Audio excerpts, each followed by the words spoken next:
In this podcast, I'm joined by one-time national champion of amateur boxing in Slovakia, who eats raw meat by the name Emil.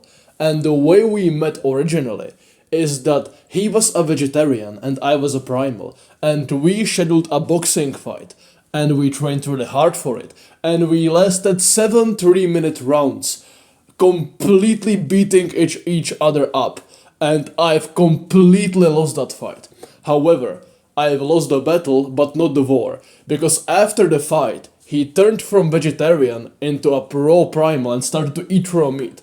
And in this podcast, we discussed the events, the training, and stuff leading up to the fight itself, and then we go really deep into health. We discussed cold exposure, thyroid, ketogenic diets, carbs, what to do in winter, vegetable choices, protocols from Agenus Wonder Planets and alternatives, bodybuilding, martial arts, and way more. This podcast, it was really good. I really enjoyed it. And it's very long as well. So, you better get enough raw milk to last you for like 3 hours. With a Because particular we diet that are I getting use, which is started. all raw foods. I don't even cheat. All raw foods. I eat raw milk, lots of raw eggs, raw meats, chicken, fish, beef, lamb, all of them. It reversed all of my diseases. When I was about 30 years old, and I decided that I was just not going to live through it again because it was very painful. So I ate raw meat to kill myself, and it did just the opposite. It invigorated me for the first time in my life. Alright, people, so I'm here with Emil. So, Emil, would you care to explain how the hell did we two meet? Yeah, what's up, guys? I'm Emil. So, we basically first got in contact on, Instagram, I think, because of diet. Basically, I was a vegetarian back then, but I was a very unique vegetarian. I drank raw milk and raw eggs as well. So the only thing I didn't eat was raw meat, because I believed that eating animals will give you negative emotions and stuff. But yeah, we can talk about that later. So we basically had a discussion on a live stream. It was like 3 hours long on vegetarianism versus actual primal diet, eating meat. And we talked about it for like 3 hours, and then we agreed on having a fight, because one of the moderators of the debate was he wanted to create a meeting where a bunch of fans will meet up, and we Yurka was meant to go there. I was meant to go there, so we are rivals in this diet sphere, so let's just do a fight. So we agreed on it like 7 days out, I think. Yeah, it was a very short time. Yeah. Yeah, so we had a 7-day training camp. And Yurka didn't have no experience with boxing at all. I obviously did. Yeah, though we I thought it am a was like fair former. because like I'm way taller, way heavier, and so his experience matched with my size. Like, of course, if you are tall and big, then you are going to get your ass beat by someone who has experience, and I was very well aware of that. But the height difference was so significant that we thought, okay, this could be a fair fight, even though he has more experience. So continue. Yeah, it absolutely. I mean, my experience definitely got outweighed by your weight and your height. Because I don't know if you know about this current fight that got made. It's Jake Paul versus Anthony Joshua, and No, yeah, it was I didn't something hear like that. that. Or no, that's a bad example. Actually, it's I can't think of a good example right now, but it's just someone who's like, I'm 170 centimeters. You're almost 2 meters, so that's like 6'6" versus Yeah. 5'8". and the weight was like 25 kg difference. So yeah, it was a lot, but obviously boxing is boxing. You know, if it was MMA or like something where you can grab, it would gone a lot different because that's where the weight matters a lot more. Yeah. So now we can talk about the fight. I before I talk about my side of the story, can you talk about your preparation and how did you eat raw meat for to try it out before the fight and stuff like that? And how did you prepare for the fight? How did you envision the fight to go? Yeah, so my training preparation was I wasn't very in fight mode up to then. I maybe sparred once in 3 weeks with a friend for fun, and also my cardio was terrible, which could have been seen in the fight. Your cardio was probably better than mine, which is crazy. But like I didn't really run, I didn't box that much. I was just doing bodybuilding because I was enjoying it at the moment, and I was kind of retired from the whole fighting game for various reasons. But once we agreed to the fight, I for the 7 days I only boxed. I basically almost didn't lift at all, and basically did the heavy bag every day, visualized punching a 2 meter opponent, which was very hard to visualize. And yeah, I was just punching at the heavy bag really high up, and trying to, I was watching a bunch of fights with shorter fighters against tall fighters. And with diet, I actually was still following the vegetarian diet. It was like 2 or 1 day out where I don't know why. Just for some reason I was at the shops, and there was a salmon, I think it was for sale, and I said, okay, fish is considered vegetarian. Evil vegetarian or whatever. It has lower So consciousness. yeah, because it has lower consciousness. That's what the people say. So you can basically eat it. One caveat, or no caveat, not caveat. One deep, one one thing I noticed is in the song Nirvana, something in the way. They one part of the song they say it's okay to eat fish because they don't have any feelings, which is a funny detail. Yeah, but yeah, so I ate the fish. I ate it raw, and I felt pretty good. And that was probably 1 or 2 days out of the fight, so it took away a lot of the vegetarian credit I had, but I considered it okay. But it didn't matter because after the fight I went primal anyways, just because I wanted to try it out, and I didn't go back since. Okay. So now I will talk about my side of the story, and for anyone who is curious, if the guy didn't delete it or something, then I will drop the fight in the description. It was pretty cool. It's in Czech Republic. Emil is Slovak, but basically, Czechs and Slovaks have very similar language. Which like you say like Slavs have similar language, but between Czechs and Slovaks, it's like so similar. It's impossible to not understand each other. So the fight, and when I have like no experience with fighting. I have some amateur experience with like wrestling. I used to go to wrestling, but I had like 10 classes for an hour and that's it. And during one of these classes, it's a funny story. A guy picked me up and he threw me on the ground, and he didn't like me, so he held me even though he was supposed to let go of me. And he crushed me to the ground with his own body weight on top of me, and that made me lose my breath and whatever. It was very painful. But afterwards, he was like, I have to leave because I have some weird pain in my chest. Well, another wrestling session, I had some injury in my knee that the next day I just couldn't walk. I was limp, my knee completely hurt, I was just hurt.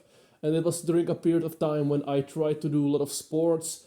bodybuilding. I didn't sleep enough. I was riding a lot of trains to school and whatever, and I just overtrained and I got injured in my leg and I couldn't walk basically. So they told me, okay, so you don't need to go to school because you're literally limped. Here are papers from the hospital. Here you have walking sticks, and here we want you to go to this magnetic whatever therapy where you put your injured leg in, and it will like heal you or some bullshit.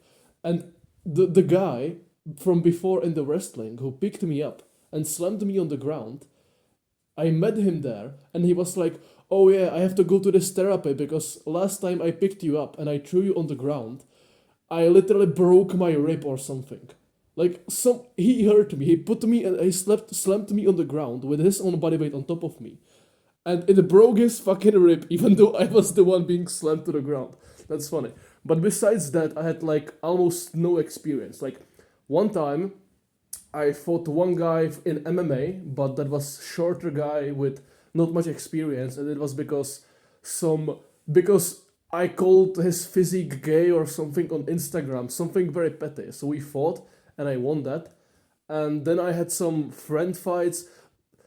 I have some experience with like wrestling with random people, like friends, but not like experience like real combat. The most was like I have to stop saying like, it's so annoying. But yeah, almost no experience. So I was very aware that you, no matter how tall are you and heavy are you, if you are not experienced, someone who is experienced at martial arts will completely destroy you. I was very well aware of that, and I was very scared of the fight because I knew that I'm tall and everything, but I knew it's nothing in face with experience because I've seen enough bodybuilders get humbled by thin-looking people who are experienced. I've even heard like there's this guy called I'm the Flesh God or something who is Primal. He's a boxer champion. He's like very heavy. He's very intimidating. And he told me that he got completely obliterated by a small guy who looked like some femboy but knew Brazilian jiu-jitsu. So I was just very aware that Emil is going to kill me and that I have to put my ego out of the way and train to death in order to stand any chance against him.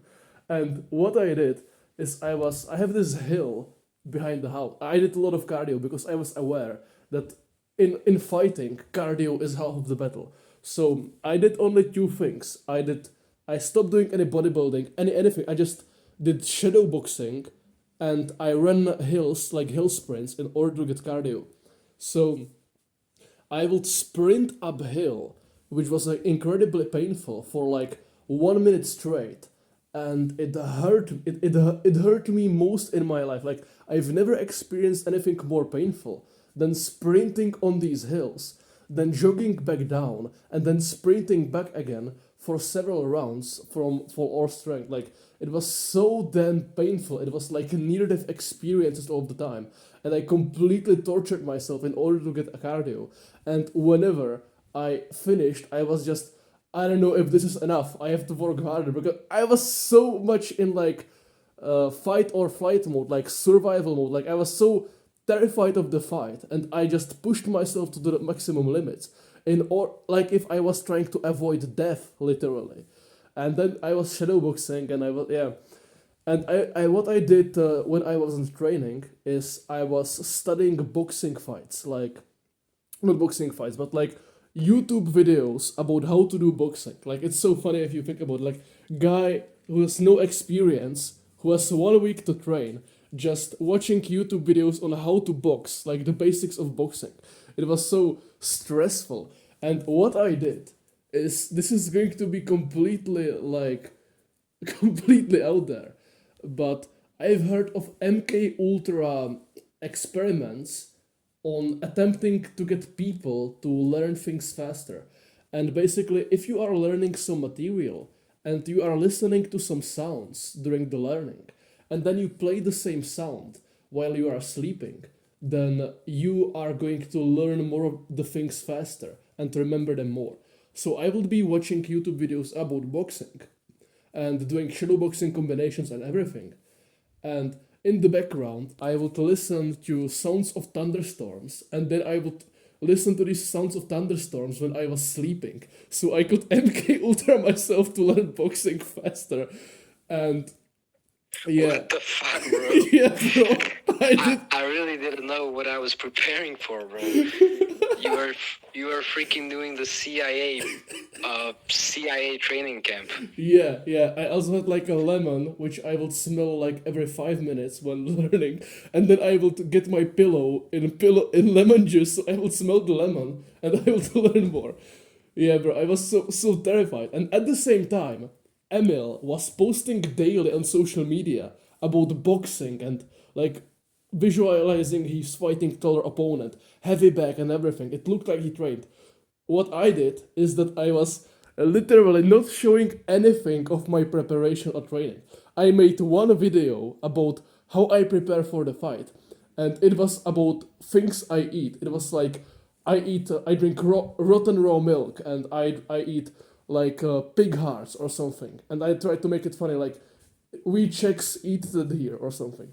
But I just I tried to appear completely ignorant of boxing, and I'm like, oh, I eat raw meat, I'm tall, I will win the fight. But at the same time, I was training so fucking hard, and I was trying to not show my training. I didn't show one bit of it. Yeah, so I did this, and also I will be listening to songs. Yeah, another funny thing is I tried to brainwash myself into thinking I'm Ivan Drago from Rocky 4. So first I did like a hot bath protocol when you are in like 40 degrees Celsius water for like over an hour.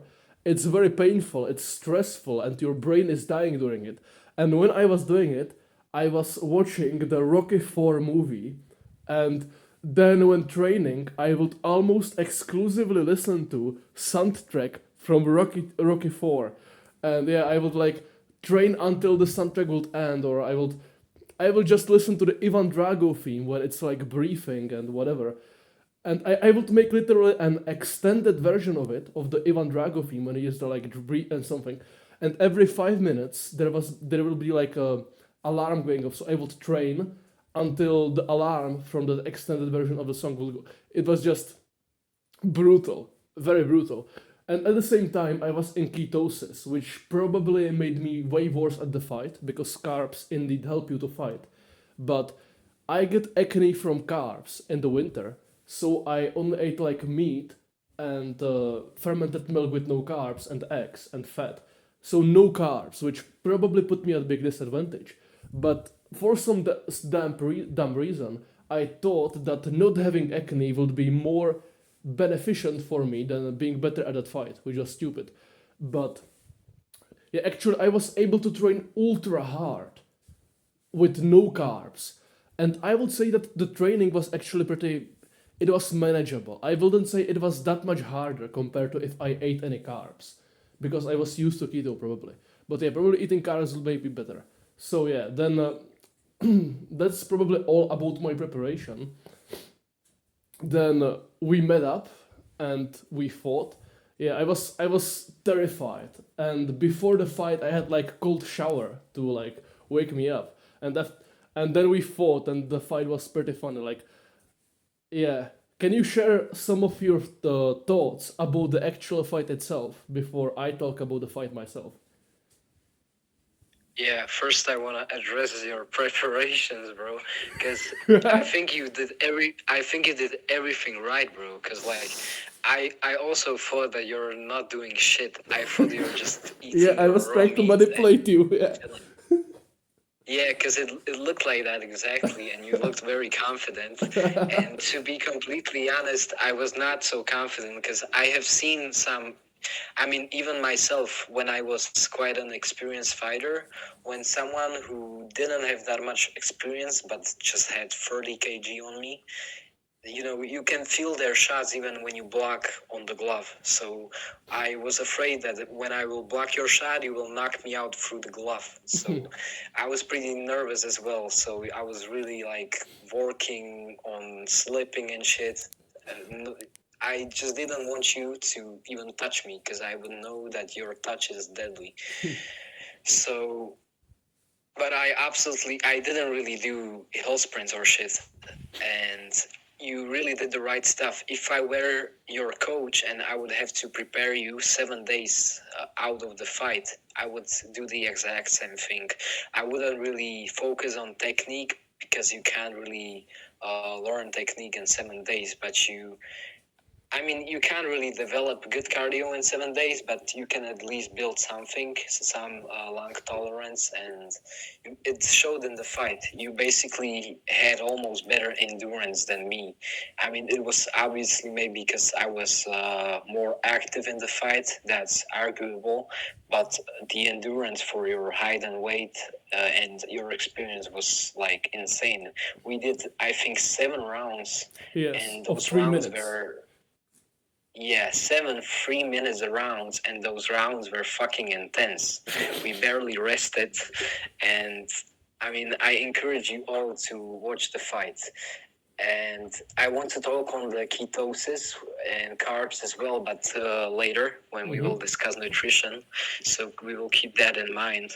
And now regarding the fight, before the first round started, the feeling of wanting to shit yourself Yeah.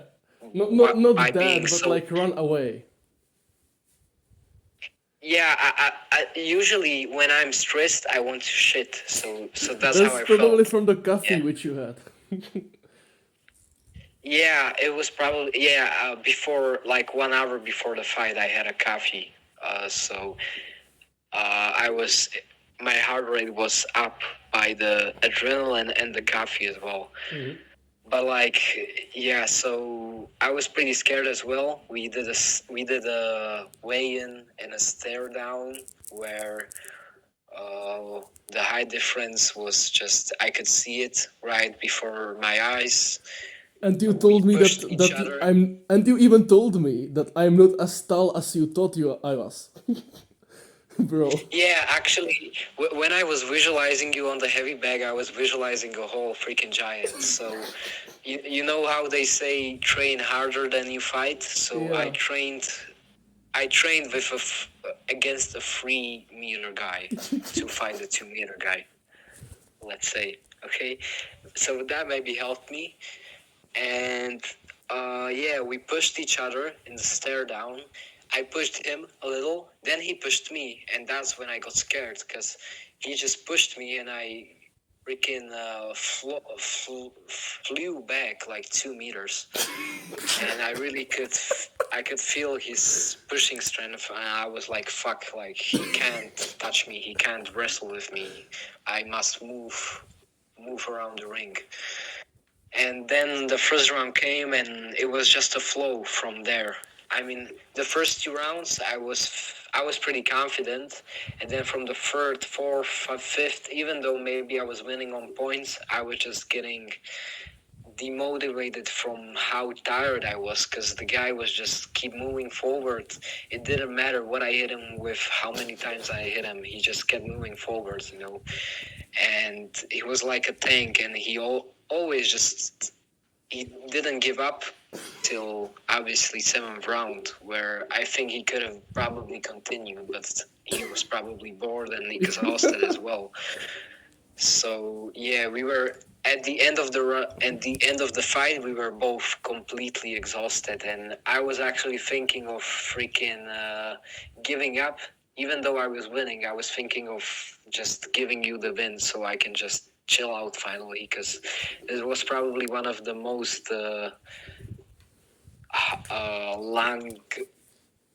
lung Crushing. heavy experience. Yes, breathing heavy experiences I've ever had. Like, I don't think I've ever trained this hard as this fight was, because I'm used to fighting 3 rounds, not 7 rounds. So yeah, go ahead. Yeah. Give us your thoughts. Yeah, so first I think the hill sprints, they were so painful that they completely contributed to this. And second, I think I was able to pull this off because of two things. One is raw meat diet, because there is a testimonial from someone who knew Agenus. I don't know who it was, but if you look at like channel of like I don't know Resident Raw or someone who has Agenus testimonials and look up Agenus testimonials, and there are like 5 clips which are like publicly available, and one of them is a martial artist who is very old, like 50 years old or older, and he talked about since going on the raw primal diet, his heart rate and breathing and everything getting significantly better during his training, and he had that measured in like statistically, like the longer he was on the diet, the better he was like breathing. And I've also heard that red raw meat increases the amount of oxygen in your blood or something. That's one thing. And second thing, which was very significant, is probably nasal breathing, because of mewing and looks mixing since I was like 16 and I was like 20 or 19 at the time of that fight, maybe 20 I think already, then I only breathe through my nose. Like at one point I even had a device which I put into my upper palate to expand it, which is like progressive more than mewing or something.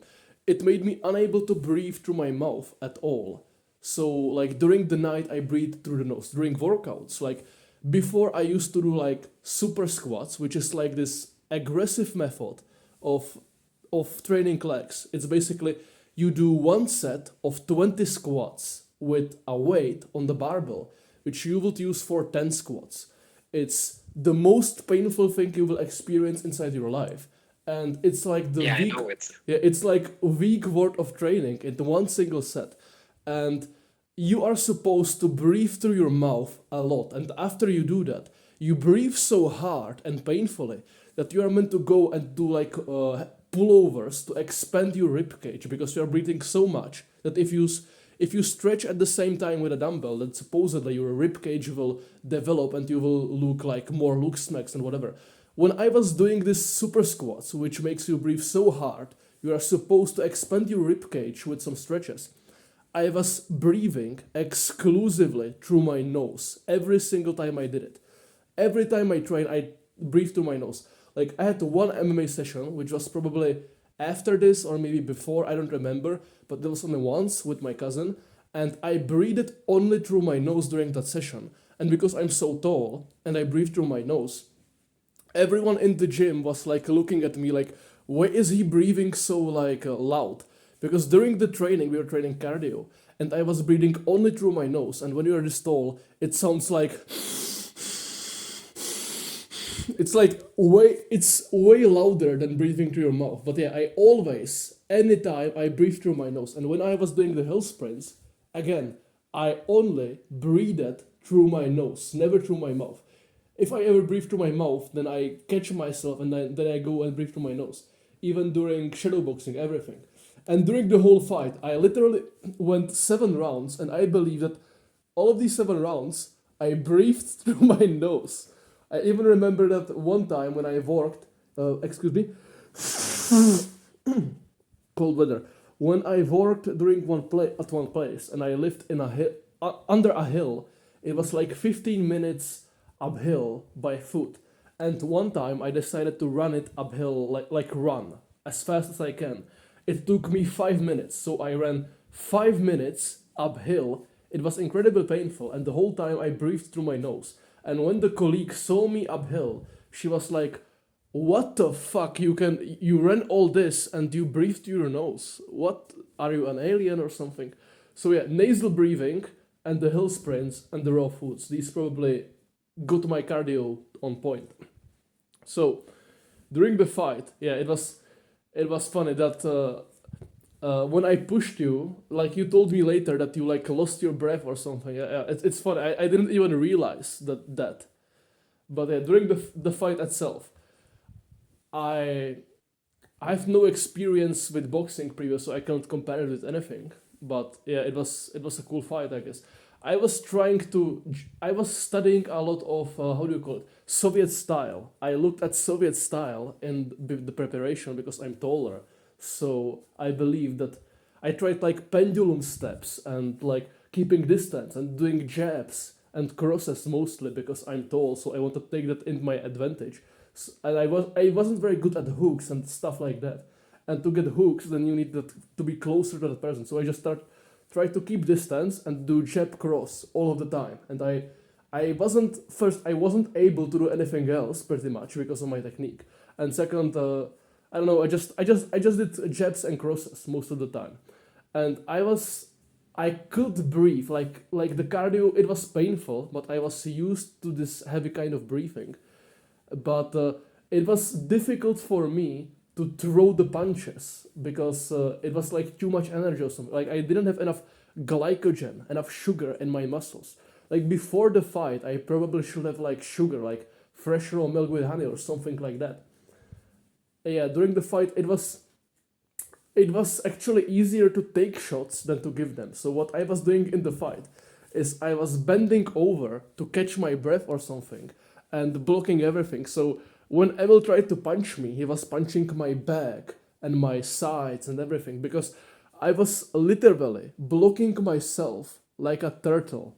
Like unironically, I was a turtle inside of that fight. Like I was bending over so he cannot hit me in any fatal place. And so he like punches my back. Like I was literally a goddamn turtle. And the referee had to make me stop doing that all the time.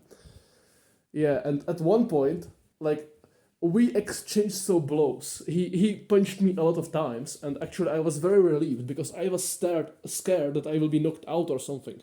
But what was very interesting, he like punched me in very hard. Like he would give me a left hook to the face and I wouldn't block it, or cross to the face and I wouldn't block it.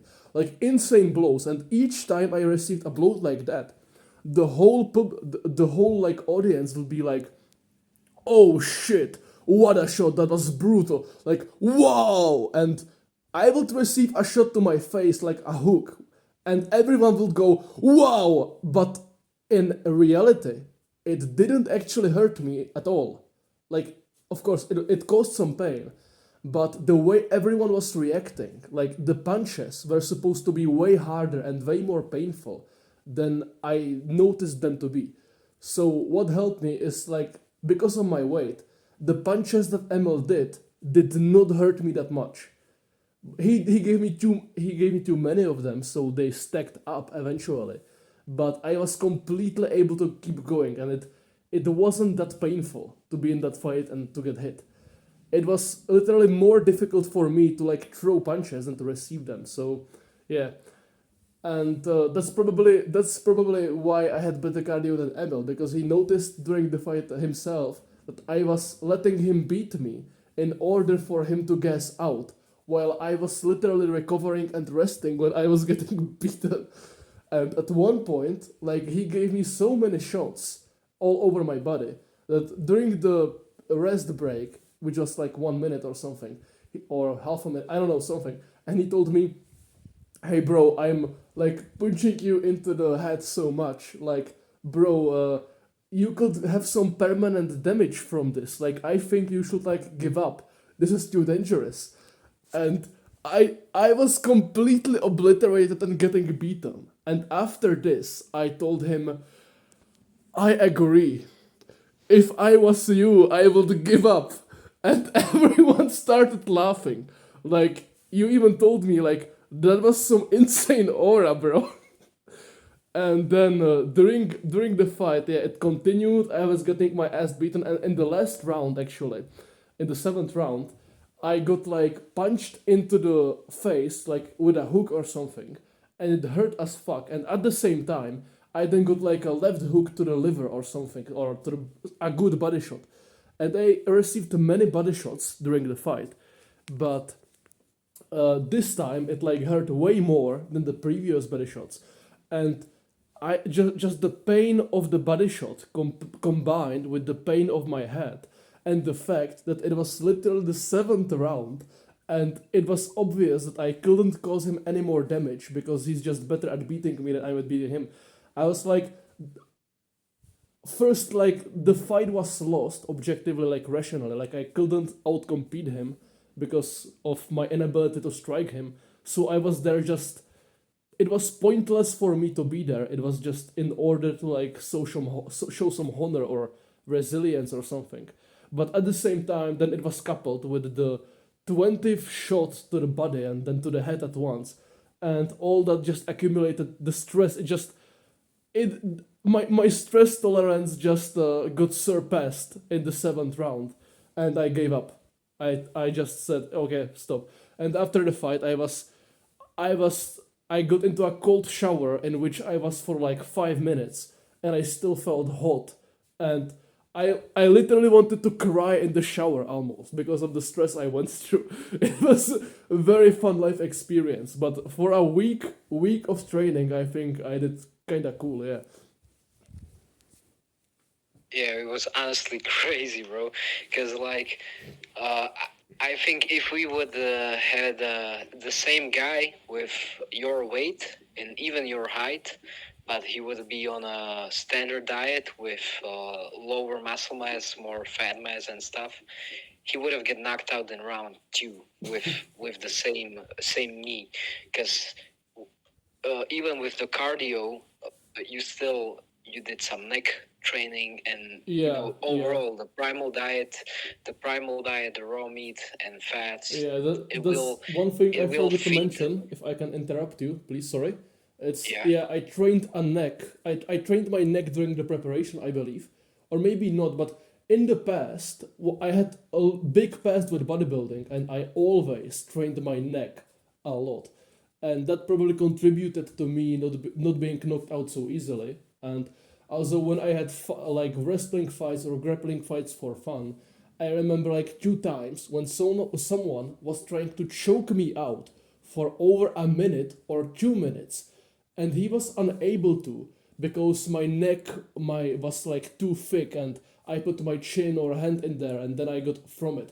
So yeah, my neck training did something in this fight. It made me be able to not get knocked out by shots, which everyone was like unable to fathom how I was not get got knocked out by. Yeah, after every big shot, they thought you were going down, but you were actually going forward after each shot. So uh, the neck training is definitely like a big factor. It's been even in research and studies. It's good to prevent knockouts. It's good for brain health in general and contact sports. And when we talk about the primal diet, there's so many like DHT boosting foods. DHT is known for building the androgen muscles like the neck and traps, because those are like the muscles who are very androgen dense in men. So when you boost the men hormones, the men androgen hormones, you're gonna get bigger traps, bigger neck, even naturally, basically without training. And combine it with training, you're gonna be a truck who is hard to knock out, hard to hurt. So uh, I also wanted to add the Soviet style you mentioned. That's also very good. I mean, with your, you have a personality that when you want to do something, you do it for 100%. So during the 7 days, you freaking visualized. You did hypnosis, basically. You did hot baths, hill sprints, and you studied the Soviet style, which is probably perfect for you because you're tall, you want to keep your range and throw straight shots. That's what I would teach you as well if I was your coach. So that's crazy that you did everything so well. And yeah, it probably if we had a 1 month training camp or even more, you would have shown a lot more of how you can just learn so quickly and adapt. So yeah, it was great. I mean, maybe we can repeat it sometimes in a friendly way, or maybe you will get in a conflict with someone else and I could be your coach. That would be That'd be probably even interesting better. as hell. Yeah. Yeah, that would be so fun. So yeah, it was overall a good experience, and yeah, I also remember being so hot after the fight, and Yeah. I mean, after the fight, I was relieved. It was like, fuck, it's like a bear is chasing you for 30 minutes, and you're trying to escape it, and then you see the bear fall off a cliff, and then you're like, fuck yeah. So yeah. Yeah. I was like I was completely desperate, like why I don't have the power in my muscles to throw more punches. So I remember this one thing from Andrew Huberman.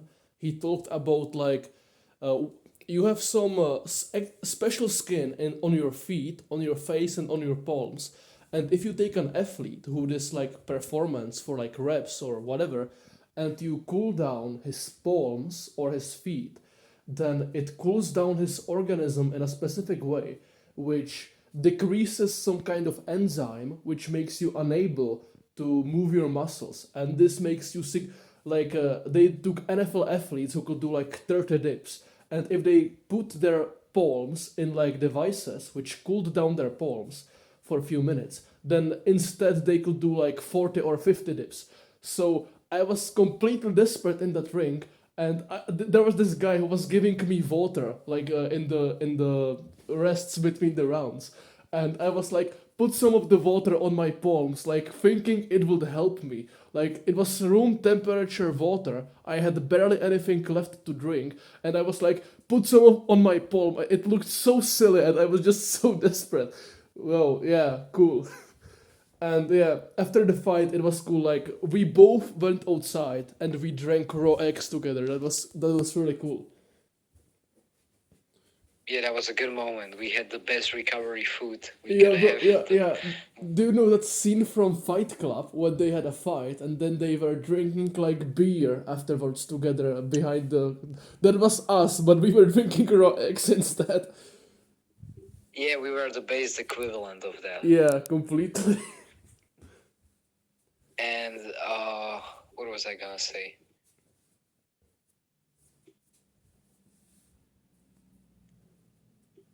Okay, go ahead, continue. I'll remember. Yeah. I don't know. That's probably everything about the fight. If I had to do it again, then I would have longer time to prepare. Then I would like do some. I had no coach, no gym, no anything. I just had YouTube and shadowboxing. I would probably do some, get some gym or something, and I would definitely eat carbs. Like I don't know, like getting acne would probably be worth having carbs while training and doing that fight. Okay, so let's talk about carbs since you already started. So Okay, we can. now you think that carbs are needed for such an intense performance and activities like martial arts? Because I've heard some guys, some carnivore people and keto people say that even fighters don't need carbs because you're just running off your fat as energy, and fat provides more ADP, which is kind of true, but at the same time, uh, fats provide more heat, basically more dense energy, so that's why it provides more ADP. It's not like it's the same. It doesn't provide the same amount of energy as carbs. It's more dense than carbs, so that's why it has more ADP. But this has been a discussion forever, and it will probably be a discussion forever of fat, using fat for energy versus using sugar for energy for athletes. I mean, for regular people, you can make an argument that fat is going to be more beneficial, but for athletes, it's a difficult discussion. So, what's your thoughts on that? I think carbs are definitely beneficial, and like people say like Agenus and raw primal is a fat diet with like low carbohydrates and everything, but in reality Agenus recommended like 2 liters of milk a day, and he said like yeah you can have kefir but you can also have fresh, so that's literally like 100 grams of lactose. That's like 100 grams of sugar from the milk alone, and like I have to stop saying like, goddamn. But it's said that the lactose, when it's together with the raw fat in the same food, and it's like raw and it's full of enzymes, it's not it's not as harmful as eating sugar, because like when you eat, I again said like, come on. The argument is when you eat sugar or carbs or any kind of carbs basically, then you have advanced glycation byproducts, which are like waste products from your body burning sugar, which accumulate in your body and like harm you. But if you do it like raw milk or raw honey or something, then it's more manageable because it's like I don't know, it's like calmer, less intense, bound with other things in the raw food, and then you have the fat which blunts the insulin response and whatever. But still, even if that is the case, you are still on the raw primal diet. You are consuming like 100 grams of sugar from raw milk, and you are supposed to have quite a lot of raw honey. And the argument is that if it's truly raw, then the honey is actually not sugar, but it's enzymes. But still, it basically functions similar as sugar. Like you burn it similar way that you would burn sugar. And then on top of that, you have like fruit. And then if you have like vegetable juices, which people don't do usually, but still you can do like celery juices or whatever, then people also put carrots in these, and carrots are also full of sugar. So Agenus recommended a diet which had quite a lot of carbohydrates. And yeah, if you follow Agenus, then here you have a bunch of carbs. And if you don't, if you just want to eat healthy and whatever, then yeah, regular people, it would be probably more beneficial to like in the winter to be ketogenic. But in whenever you are in an environment where there is fruit growing around, if in Europe it's like autumn or like summer and you have a bunch of fruit, then probably never in history of humanity it happened that there is fruit growing around you and you are not eating it. Like every time there is fruit growing around you, you probably eat it. And if you live in the tropics or in a warmer climate, when there is fruit growing all of the time, then likely you are consuming fruit all year long.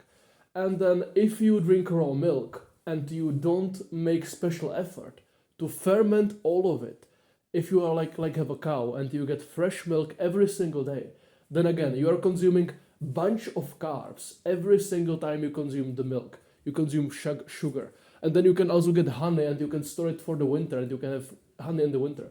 Basically, no matter what diet you are, if you are in touch with reality and with the food sources around you, you usually have carbs all of the time.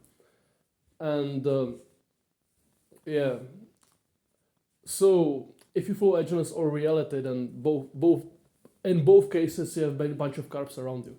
Now, which is healthier? In the winter, it might be the case that your body might work better in some way if you are ketogenic or something. I actually don't know what I will say. I just said the things I said. The only reason I don't eat carbs is that I have a lot of acne when I eat any carbs. Like even if I eat one apple which is growing in or like left over on the tree in autumn, I eat one apple, then I get acne from it the next day. And I actually have no trouble with consuming carbs in winter. Like people nowadays say that you should be ketogenic in winter to produce more heat and everything. That might be the case. I don't really care. It's insignificant, honestly. If you are ketogenic or eat carbs in winter, it can do a difference, and maybe you get more cold adapted, which can be very beneficial for you. And that then it whatever, do what you want with being ketogenic or eat carbohydrates in winter. I don't really care, but I myself, I'm ketogenic because I simply get acne from carb sources. But if I didn't get acne from carb sources in winter, when there is no sunlight, then I would eat carbs, like gladly. Because in summer, when there is a lot of sunlight, I don't have acne from eating fruit or carbs or whatever. And I drink fresh milk and I eat honey and I eat a bunch of carbs everywhere I look. But in the winter, I get acne from like 1 teaspoon of honey. It's like crazy. So yeah, that's why I'm ketogenic, just to avoid acne. But if I didn't get acne, then I would literally not care about it and I would consume carbs. And maybe I wouldn't consume like fruit and everything in winter, but I will still consume fresh milk, which is full of lactose. And you literally get fresh milk even in winter. So you get carbs in winter. It's local, it's whatever. So I don't see how it could be wrong. Now, in regards to like performance, like physical performance, yeah, you probably can get good enough to some level while being ketogenic, but most likely eating carbs will make you better. Like I again said like, come on, but I believe there are some studies showing that not being ketogenic makes you better in some way. I don't recall the details or whatever.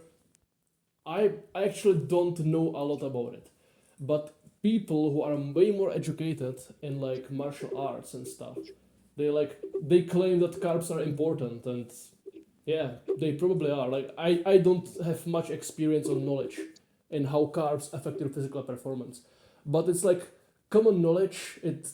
In like the lore of martial arts, it might be true. It probably be true. Who knows? Whatever. Yeah, I apologize to everyone. I just said a bunch of nothing for 10 minutes straight. Like I made 3 points which I could make in 1 minute, and I took 10 minutes to do so. I need to exercise my speaking skills. Come on. Okay, you can talk. Nah, it's fine, bro. Because I made so many notes while you were talking on what I want to touch on. Okay. So I'm gonna go one by one. Okay. Because you mentioned so many topics, and I mean the carbs discussion for winter, for performance and stuff. I think that we can talk about this to the end of the podcast probably. Okay. Because it will take so long, because I have just so many nuances for that, and it will probably be the spirit of this podcast other than the fight. So Okay. yeah, one of the common misconceptions you mentioned about the Primal diet is that people think it's low carb, because when they read the book or when they see something on Instagram, it says that you should not eat that much fruit. You said you should eat like one piece of fruit a day because of the over emotionality that Agenus says. The fruit sugar, the fructose I actually is experienced basically this. Like, I'm way more emotional when I eat more fruit, and I always think like, who cares? I'm very tall. I can eat more fruit. It's summer. I want to get hydrated, and it will not affect me. But yeah, I actually experience being way more over emotional when I eat fruit. And yeah, in wind like lately, I've been feeling very calm. That's probably because I did progress in specific areas of my life. My life is getting better, but like not eating any carbs likely can make me like more stable emotionally or whatever. Yeah, that's a good thing to mention. Yeah. no, man, absolutely. I see the same thing on me. Even if I eat a bunch of fruit, and especially when I don't combine it with fat, if I eat just the sugar without any stabilization of fats or protein, because protein can help as well with the digestion and insulin spike, then I get angry by default. That's just my personality. But combined with the fruit, I get freaking angry on stupid shit that I shouldn't get angry on. So that's something I've noticed a lot of times, and I really need to get in check. So, but the difference when you combine it with fats or with protein or with both is huge. Like the energy is so much stable, and you just don't get so amped up. And Agenus basically said his evidence for this was that the monkeys get crazy when they eat ripe bananas. Yeah, they eat it unripe otherwise. Yeah. So monkeys are probably the closest to humans. So I disagree actually. When we see there are like dolphins are closer to us, like sea mammals. This is like I don't want the podcast to like go down this conspiracy theories rabbit hole, but I just want to like share a small snippet of like there is like this called aquatic ape theory, which says that we evolved from sea mammals, and basically the first thing is that we share like 50% of our DNA with monkeys or something, but we also share like 100% of our DNA with the dolphins, but the thing is it's structured differently or something. But way more DNA shared with dolphins. And then there are like traits with dolphins and sea mammals, like descended larynx, which is like some organ in your neck, but like we have a descended, which most animals don't, but sea mammals and we do. Then we have like voluntary breath control. Like most animals, they cannot hold their breath or control their breath, while sea mammals they can, and we can too. Then we have less like a sense of smell, and we have subcutaneous fat, which most animals don't, but sea mammals do. We float, and then like we have so many similarities with sea mammals. And funny thing is that only time that monkeys walk upright like we do is when they are submerged in water. Like yeah, there is this whole conspiracy theory talking about we descended from sea mammals, and actually I would feel that a dolphin is more of my brother than like an ape, unless I would be black or something. Okay, bro. I'm afraid you have to cut that out to Yeah, not get sorry, banned. I did jokes like this before, and I don't cut it out. Okay, based. Yeah, but that theory sounds great because I've seen dolphins being used for birthing humans because dolphins for some reason can make the birth easier with less pain. They can kind of sense it. Cool. I don't know. I don't know what mechanism is that. I don't know. I think they use the waves, the sound waves, the vibrations, and that helps the birth be without pain and kind of joyful. So, and also dolphins are like one of the most intelligent animals. So yeah, it makes a Yeah. lot of sense what you're saying. Okay, continue. You were talking about the apes eating grapefruit. Yeah, so I just wanted to say that, yeah, apes are probably good to compare with us. If they react that way, we probably react that way as well. But it's on everyone to try how they react to fruit. And yeah, AGEs, advanced glycation end products. I have a video on that actually on my profile. Cool. I think it's a lot more nuanced than a lot of people say because you can get a lot of AGEs on the keto diet as well. Where Yeah, that's true. when I've seen you some when studies you on it. what? Yeah. I remember that Paul Saladino literally made a video about ketogenic diets, and he literally showed like some studies about it. And yeah, it like not having carbs for some reason it increases your metabolites of I don't know some AGEs, but yeah, it's true. You can get AGEs on keto. Yeah, actually, I will give a quick rant. It's Okay. through gluconeogenesis. I can't pronounce that shit, bro. Gluco, gluco. Yeah, Gluconeogenesis. yeah, that. Gluconeogenesis. Yeah, so you use that to basically use your fats and your protein sometimes to create sugar, and through that process, there's a lot of AGEs get created, like metaglioxal, which is one of them, and they kind of you usually get a lot more glycation than on high carb diets. It has been shown in some studies that low carb diets have more glycation than high carb diets just Crazy. because of the gluconeogenesis. And when you look at the blood work of some carnivores, one of them being Sean Baker, he's not raw, but he's a carnivore for like 10 years. His HbA1c, which is a marker of glycation it's the average blood glucose of the last 6 months. Basically, that's what the marker says. And it's pretty high. It's a lot higher. It's in the higher range than what you see on even vegans who eat a shit ton of fruit. So that just shows that the keto diet is not low glycating. It's not. You create the same advanced glycation end products. That's not to say that the keto diet is not beneficial. It's been shown to have. Good. It's been shown to be good treatment for people with dementia and other disorders. Diabetes. I don't know. Yeah. Probably because when your brain can't accept glucose, then ketones are a better fuel for it. That's a discussion for a whole different podcast, probably. Yeah, so let's end AGs because it will take too long.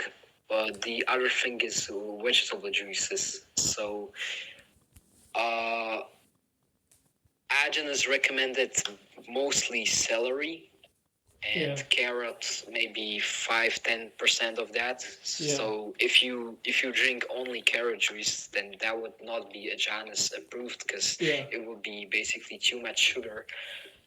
But I've drank veg juices like 3 or 4 times in my life, and I think it's a pain in the ass, and it's absolutely not worth it from my experience. Because like all you basically get from it is alkalinity and maybe some mineralization, but uh, you can absolutely get alkaline blood from either the mineral water you can get like Vincentka, which is pretty high in pH. It's alkaline, and also just put baking soda in some good filtered water, and that will do that for you, and it will also have some minerals. So also mineralized salt. I think vegetable juices just do what mineralized salt and mineralized water basically does, but they do it a lot harder. Where I bought like 6 or 7 sticks of celery, and I had like half a liter of juice, which is not a lot. It's not a good bang for the buck, and it doesn't even taste good. So that's something I wouldn't recommend from my experience. But what's Yeah. your experience? Well, I never had a juicer, so whenever I wanted some juice, I will take a carrot or celery, and I will chew it, drink the juice, and then spit it out. And it will take me like an hour to go over a celery, and it's like not worth it if you don't have a juicer. Or you can put it into blender and then you can strain it. That's again too much work. It's not worth it. But like I don't have experience. I can set like I need to like put a ban in my brain or I don't know.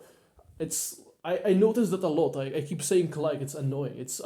Like I don't say or like people do between words, but I say like a million times a day. It's so annoying. I need to learn English better. But yeah, I don't have that much experience, but I know the theory from Agenus. Like, what are they good for? I didn't experience it myself, but in theory, it's when you eat raw meat, like a lot of fat, a lot of recipes from Agenus, like lubrication formulas, cheesecakes, cheese with honey. When you do the diet properly as he wanted you to, then you supposedly get too over acidic because not because you consume all of these animal foods, but because you just detox too much, like you get too much nutrients and your body is starting to detox from toxins from your past, and that makes your blood too acidic supposedly, which gives you less appetite, so you want to eat less. And in that case you are supposed to consume vegetable juices which alkalize your blood, which increases your appetite a lot and makes you able to eat more. Now, with the Europeans, I've seen absolutely no case of people like getting their appetite dropped after eating the diet too much or something. I've seen no Europeans who need this kind of juice. But with Americans like Scott Hall or some people he's in contact with, it seems like they get way less appetite if they eat too much. Like Americans usually need more of this vegetable juice than Europeans. And that's probably because Americans had sicker childhood with like more food additives, more injections, and so on, which probably might be a factor. But what is the thing is that Agenus said first, vegetable juices are the least important part of the entire diet. And second, if he even said that children or people under 15 years old, when they start a diet, they don't need vegetable juices. People only who started the diet after like 15 or something, these need vegetable juices. But if you start the diet young and before the diet you were like vegetarian or something, then you like probably don't need the juices. It's for old and sick people who have been in this sick society getting poisoned way longer than we did, because like most raw meat eaters now are teenagers. We don't need it. But if you're like 40 and you start the diet, then maybe it can be the case that you get too acidic from eating raw meat from the detox, and maybe you will find the green juice is beneficial. But that's about it. But yeah, people who are born on the diet, who are born with healthy diets, like if we had children and didn't feed them seed oils, then they will never need vegetable juices. And Agenus completely claimed that like new people don't need it. Yeah. Yeah, that's right. He's just using it as a remedy for all the shit you've gone through your life. Yes. And I mean, it's still the case that just baking soda in water or good mineralized water like Vincentka, which has a high pH, which is basically the acidity or alkalinity. The higher, the more alkaline, the lower, the more acidic.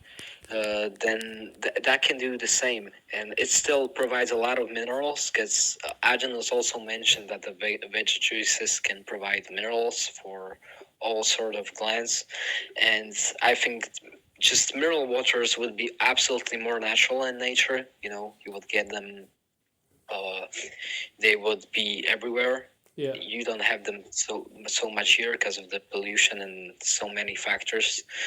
But yeah, it would probably definitely be more natural to drink spring water than veg juices. But let's move on. Yeah, there's actually one when- thing which I want to mention is that Agenus, he was aware of this, and he would even say like to paleo people, like there were paleo people like we are only supposed to eat meat and not to eat fruit and milk and whatever, and they were saying like primal diet is not natural or whatever, and Agenus said yeah, like drinking mineral water or whatever might be more natural than juicing vegetable juices. I'm aware of that, but he said that the primal doesn't mean natural. Like he didn't create the primal diet to mimic what we would eat in nature, but it was just what he found in his experiences to be the most healing. Like the reason of the diet was to be healed, to be healthy, to literally to fix the problems from modern society, because like most of his protocols and his recipes,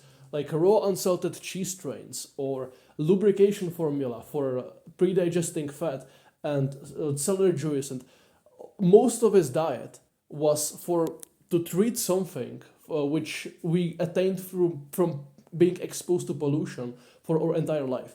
Like most of the things Yeah. which Agenus created, if you were a new human being who was eating healthy from the start, you would not need like half of the things which Agenus created. So like yeah, the diet was basically just to heal. It was to heal, not to be natural. If you were born on the diet, then you would probably never need a recipe in your life. You could just eat raw meat and that's it. Yeah, I agree so much with that because the primal diet it just sounds like primal. That's what the primal Yeah, our caveman. ancestors did. Yeah, the name is Kind of the name misleading. is yeah. So I treat his books as basically what your grandma has, you know, the books for each sickness, how to treat it. I treat Agenus books as that, as Yeah. you find your problem and you find a solution for that problem. But I don't follow the whole protocol, the whole day of eating, as I think I'm not as sick as the people the protocols are described for. You know, Yeah. I still think of the primal diet as it is. You know, the default primal diet. I'm gonna sum it up the one day real quick. It's you wake up, you have a cheese train, then you drink veg juice, then you have a raw meat meal, then you again drink a juice, then again meat, then again juice, then again meat. Actually, You there is basically like repeat that milkshake. cycle. There's also milkshake meal, so it's yeah. This is so Yeah, funny. yeah, that as well. Yeah, Yeah. milkshakes usually before bed and stuff. Yeah. No, it's like the Yeah, so cycle there's the cycle is juice, meat, milk, juice, meat, milk. But then in middle of the day, you also eat like a fruit meal. But and then you wake up in the middle of the night to have a meal, so you don't go 5 hours without protein, so your blood protein doesn't decrease. It's pretty autistic. Yeah, I agree. It's funny. I don't have anything against it. I don't have anything for it. It can help some. Yeah, it's cool. It's cool. Yeah. Yeah, it's very strict and very specific, and I just want people to know that if you want to be primal, you don't have to do this and completely accurately. It's for Yeah. people that are freaking dying and have the same problems as Agenus had. Because Agenus was so sick, so that's why he even developed those protocols. He was sick from the start of his life. If you were eating liver, even cooked, in my opinion, if your diet was mostly meat, liver, I mean organs, and maybe some starch and fruit from the start of your life, you didn't really touch processed food, then you are almost goaded.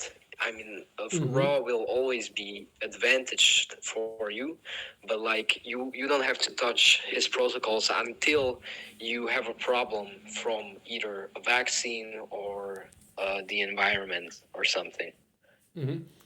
Actually, there was this guy in my like Telegram chat who was like, he had some sickness. I don't know what it was, but like his energy was terrible, his mood was terrible. He had no libido. He was completely destroyed. He tried absolutely everything, and the only thing which did, like his life was in shambles, and the only thing which helped him was like doing the cheese strains from Agenus, because it like cleans up your intestines and gets rid of the mercury and aluminum and the metals which are stored in your stomach and your intestinal lining because of receiving injections. And I would actually say that like doing some protocols, specifically cheese strains and hot baths, is very beneficial. Even if you are not sick, you can be healthy, but you're probably still going to benefit from like cheese strains and the hot baths, because first, most of us did receive injections when we were born. In Europe, it's way less than in America, but still, the heavy metals from the injections are stored in us.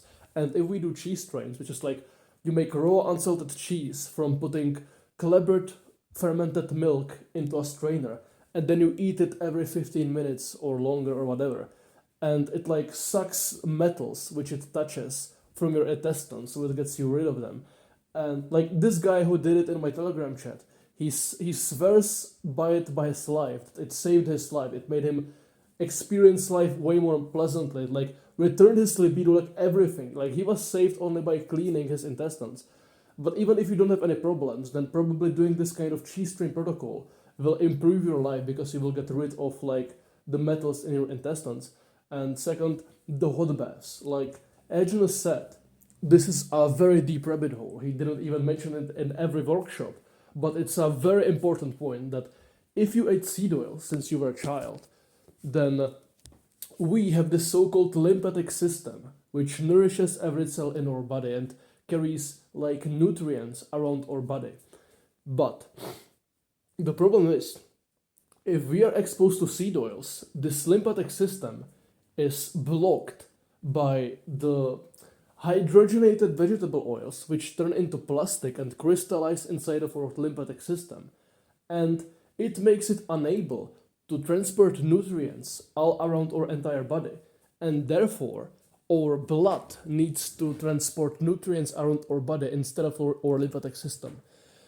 And by default, our blood is only supposed to carry around oxygen and CO2 and whatever.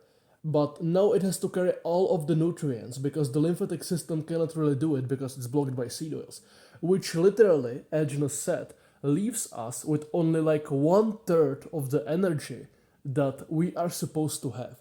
And he developed a hot bath protocol where you get into water which is 39 to 43 degrees or 105 to 110 degrees Fahrenheit when you are in this water for 45 minutes minimum, but in order to melt it you have to be like hour and a half or longer or even 2 hours. It's extremely painful, and not painful but stressful. You feel like you are going to die from the heat, and you need to cool yourself down through many ways, like for example taking a cold shower every 30 minutes. And you have to do this for hours, weekly, and for months. And if you do this, then supposedly you will melt out the... Also, this is not medical advice. Don't do this or you're going to get a heart attack or whatever. It's not medical advice. But if you do this enough, then supposedly you will melt all of the seed oils, the crystallized hydrogenated vegetable oils from your lymphatic system, which makes your lymphatic system able to move the nutrients around and your blood no longer needing to do the job, which will give you way more energy. And the most interesting part, it will make you sleep way less. Like, you will literally be able to sleep like 5 or 6 hours and feel like a normal person would feel after sleeping 10 hours. So if you sleep 8 hours, then you will definitely benefit from doing this protocol. Like, we are literally meant to sleep half of the time that we sleep, and we cannot because of seed oils. And it's all we ever known, and literally every fucking human out there, except some people in the Amazon, consume seed oils. So it's normal. But in reality, this completely normal way of experiencing reality for us, it's completely abnormal, and it's completely twisted, and we have literally the third or a half of energy that we are supposed to have. It's a very interesting thing, and eventually, it's very hard to do this protocol if you have a hot tub, like I mean bathtub, because you need to refill hot water, and it will get colder, and then you need to put more hot water, and then you cannot put your then you cannot fit into the bathtub, and your knees are sticking out. It's just painful. What you need to do is to get rich, buy a hot tub which you can constantly keep at 105 degrees and be able to sleep in it. If you don't have a hot tub which you can keep at stable temperature, then it's basically impossible to do this kind of protocol. But yeah, it's my one of my life goals to do this, and then after I do this and I get the energy, then maybe become a world famous athlete or something, because the amount of energy and capability your body will be what your but the capabilities your body will be I'm very bad at wording sentences. The power which your body will be able to produce after undergoing such protocol will be immense. It will be abnormal. It will make you able to be a professional athlete. It will give you a ridiculous competitive advantage. You can speak. Yeah, that's fair. I mean, hot water in general, you would find hot steams in nature. Somewhere you can still find them.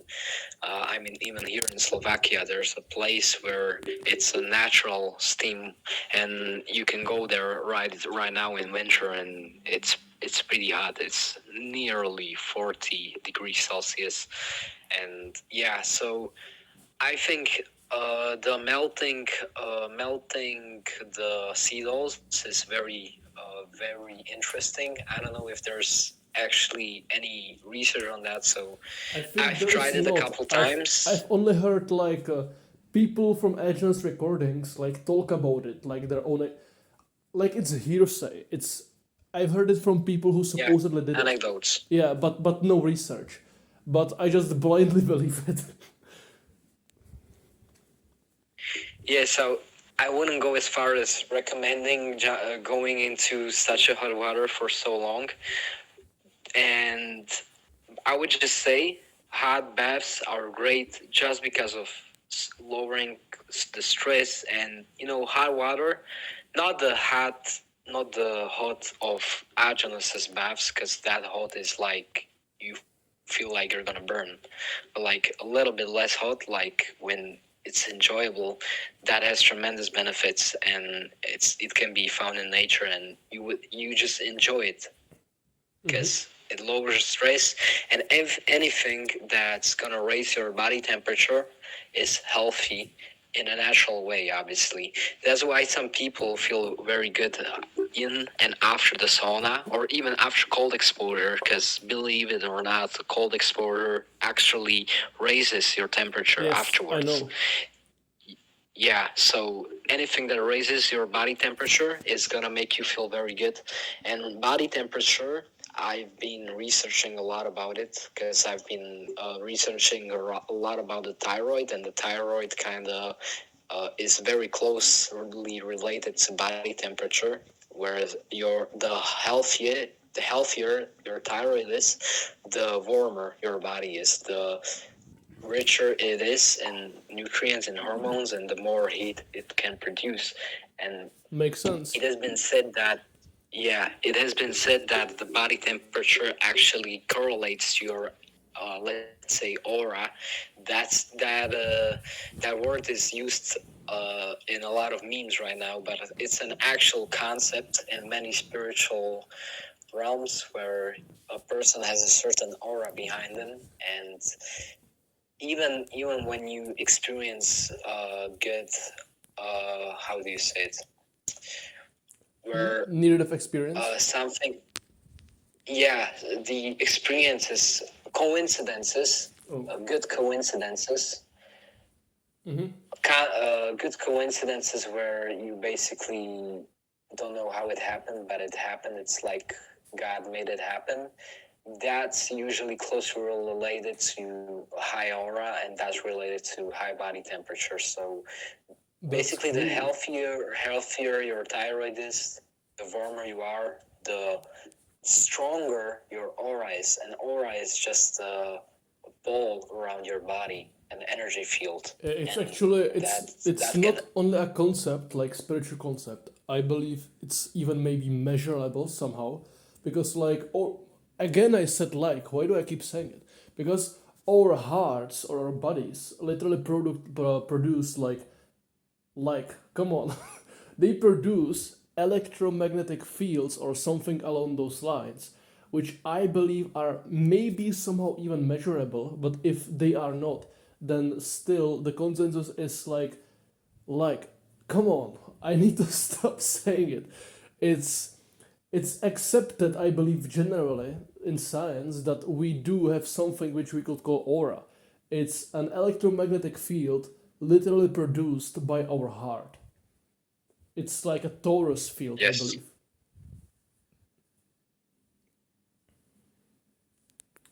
And I would believe that this field can actually attract stuff to you. So if you have a positive, strong field, it can attract good stuff. And it can also protect you from the bad stuff, including EMFs. I would think that a strong aura, strong electromagnetic field around you can be your own shield against EMFs. But this is just reaching. There's no research behind this, I think. Yeah, it's kind of out there, but I literally wouldn't be surprised if it was the case. It definitely can be a factor. Yeah. Yeah, so okay, I'm gonna go back into my notes because we are Okay. basically still at the start. So I wanted to get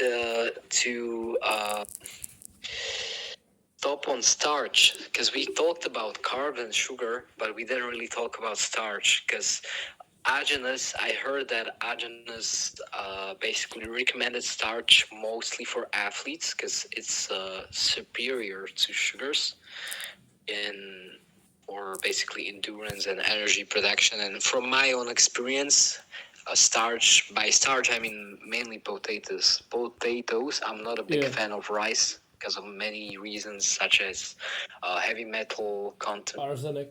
Heavy metals. Yeah. Yeah, and in general, when you look at the people who eat the most rice, they are usually the most malnutrition, smallest, Yeah. small Yeah. PP.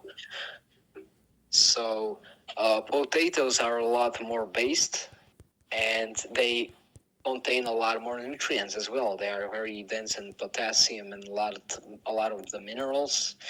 And mostly for Europeans, they usually don't have any downsides. Europeans have quite a long history of consuming potatoes even in winter, and that's basically one of my carb sources this winter because I have stable energy from it, no crashes, no emotionality, and when you combine it with a fat or a protein, then it can be a very good fuel for pre or post workout or whatever. So what's your take on starch for performance? Well, before I give my take, I don't want to get crucified by Agenus followers, and I'm going. Oh no, I don't know.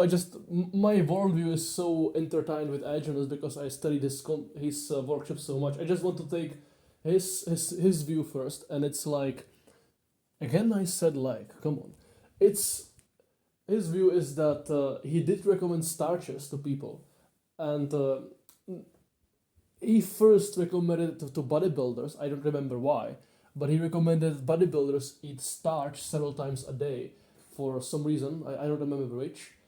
Like for athletes, it was beneficial for some reason. Don't know why, but the thing is, the most important use of starch is that for some reason it absorbs adrenaline and stress hormones or something among those lines.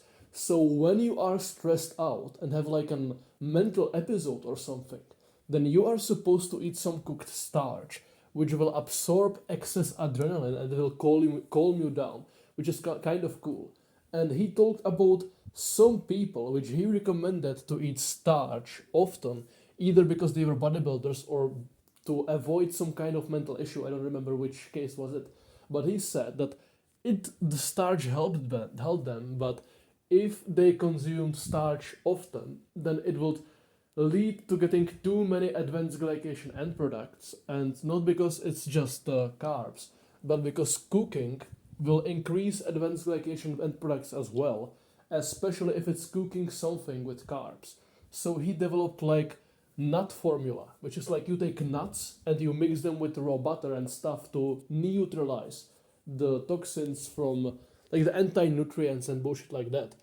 So he recommended starch by getting raw nuts in these nut formulas with butter and honey and raw eggs, which maybe can be better than eating cooked starch. But eating cooked starch by itself, I don't think it's an issue. If you are sick and you are supposed to have like the strict edgeless regime of like juice, meat, milk, fruit, juice, whatever, then yeah, you probably aren't meant to eat starches. But if you are a healthy human being who can literally just eat raw meat somewhat and drink raw milk somewhat without following edginess and feel like you are on top, like if you are on in your life speak just because you randomly eat raw food, then you probably are not going to experience any negative effects of like consuming starch. But potatoes, I don't like potatoes. Like in theory there's nothing wrong with them, or maybe they have oxalates which can be like bad or something, I don't know. But I don't like potatoes because of the taste. Ever since I was young, I hated the taste of potatoes, and I have no clue why. And when I tried to eat potatoes last winter with raw milk, I had like too much gas from them, like digestive issues. So what I did instead is that I agree with the rice being full of arsenic and heavy metals, and people who mostly eat rice being like short and underdeveloped in Asia. But ever since I was a child, I completely loved the taste of rice. So I tried to find something between rice and potatoes, because potatoes are based and a lot of starch. They're cool, I guess, but I didn't like the taste. And then I loved taste of rice, but I didn't like the fact that the sugar in the rice is like too high, too quick, and like you need to eat a lot of rice in order to get satiated, which is arguably not that healthy. It's just not a good source of carbs. So what I like the most for cooked starch is buckwheat, pohanka, buckwheat. It's something like rice. It tastes a bit worse, but if you eat it with like raw eggs or some fat, it tastes pretty cool. So last winter I actually ate bunch of, maybe even the winter before that. I in winter when I get this is extremely interesting actually. I get acne from fresh raw milk in winter because it has lactose like sugar, but I don't get acne from consuming buckwheat or potatoes or cooked starch. I don't know why. Probably I can eat carbs, but I just cannot eat sugar. But starch, Yeah. yeah, it doesn't give me acne for Uh, some reason. So yeah, buckwheat. Look, starch is mostly glucose, and fruit is fructose, Yeah, and milk it's is lactose. lactose. So those are sugars, but the glucose itself may be being a starch, being slower digesting, and combining it with fats. That's probably why it doesn't give you acne. So That might be it. Yeah, that's interesting. But yeah, that's everything I wanted to say. Like I have no problem with people eating starch, and my favorite starch source is buckwheat. Yeah, that's about it. yeah, great. I also remember him. What you said on the relaxation from the starches. He even recommended starches when your detox is too heavy, Oh too yeah, strong of a yeah, yeah, detox. yeah. To Yeah. stop it. So let's talk about carbs in the winter. We touched on that earlier, but like I've seen so many takes on this.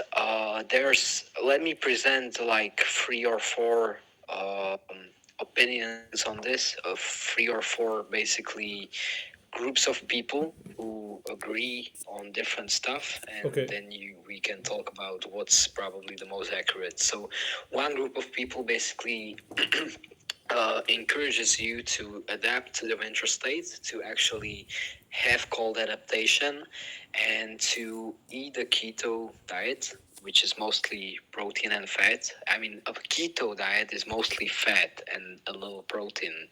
When we talk about the carnivore diets, the protein is a lot higher because you just eat meat. But a keto diet, a clinical keto diet, is like 70 or 80% just fat, which is crazy because too much protein will actually put you out of ketosis because it spikes your insulin as well. But so we have this one group where you want to adapt to the winter, just like our ancestors who lived in the ice age, like the Inuits, for example. Then there's the other group, which says you actually want to protect yourself from the winter and you want to actually uh, pretend like you have a summer-like environment. So you don't cut the carbs, you keep the sugars, you supplement vitamin D with either food or a supplement, and you just try to biochemically keep your body in a summer metabolism, which can be probably problematic if you don't have enough sun exposure. Even with the vitamin D, light is very important, so that's one problem.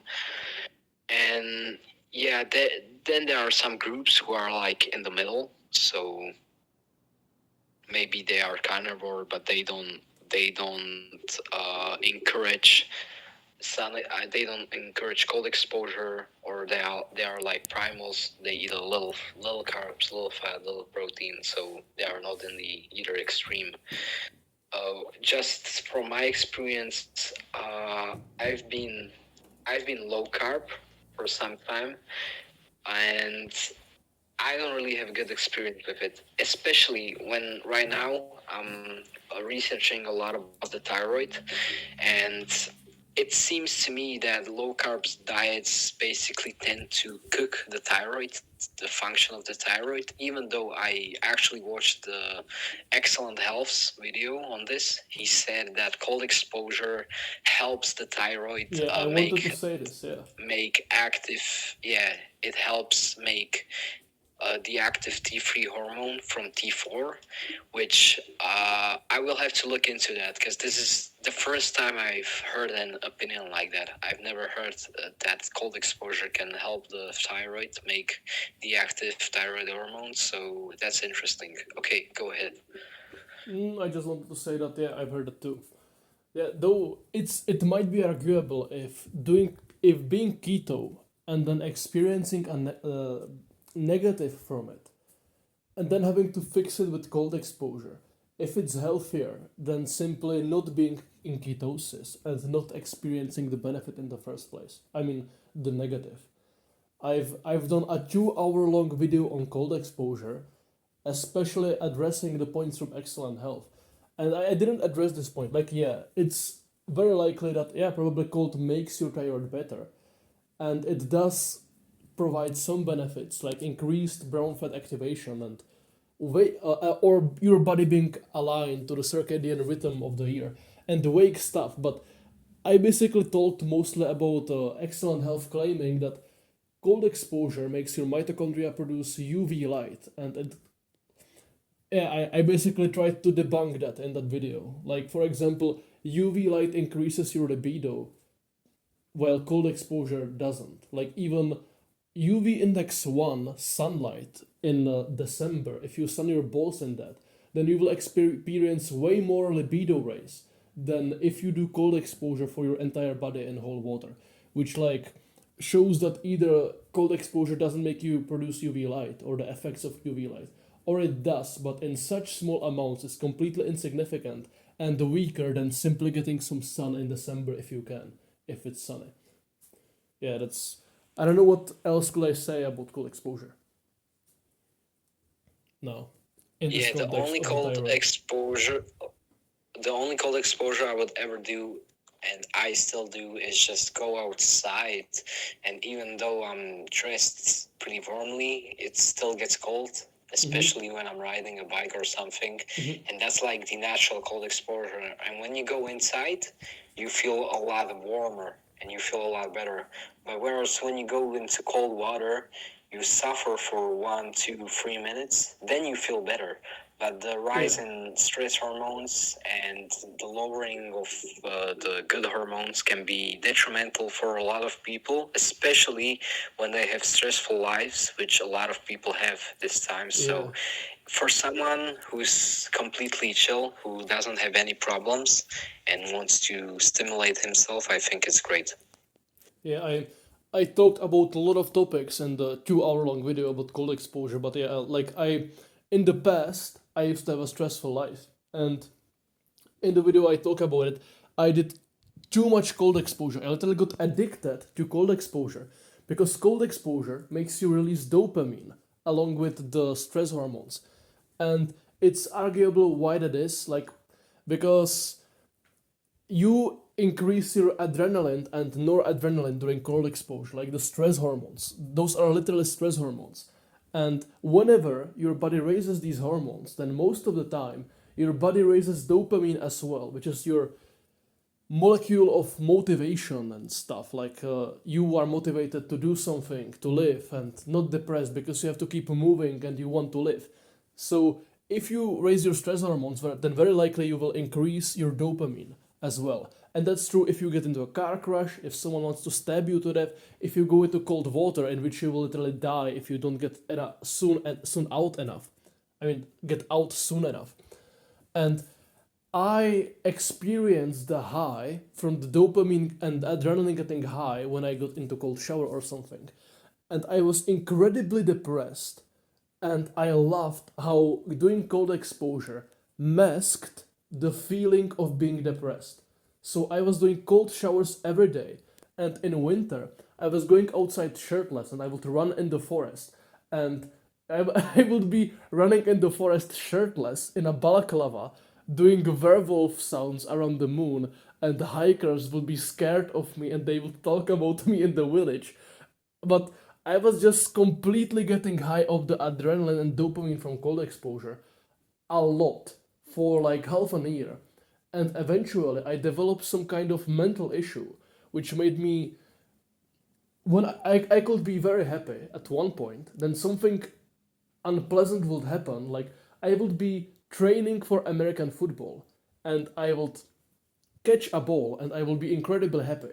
And then something completely insignificant would happen, like I will not catch the ball and the coach would say something bad and I will get instantly depressed, like I want to kill off myself, run away, never talk to these people again, and just completely depressed. And that would happen all the time with my family in school, everything. I described that to some primal dieter who told me it's some kind of it's from adrenal exhaustion, and he thought that I was overdosing on caffeine all of my life or something, which caused my adrenals to be destroyed to give me these kind of reactions. And then I told him I did a lot of cold exposure, and he was like, "Yeah, of course. You literally fill yourself with a fuck ton of adrenaline, and if you do this much cold exposure, then yeah, you are going to abuse your adrenal glands, and eventually you are going to get these kinds of issues." So yeah, cold exposure can harm you if you do it too much. Oh man, this is absolutely understandable. And it's very common actually. Just not in cold exposure, as not many people do it, is really uncomfortable. But one thing which is the same thing is running.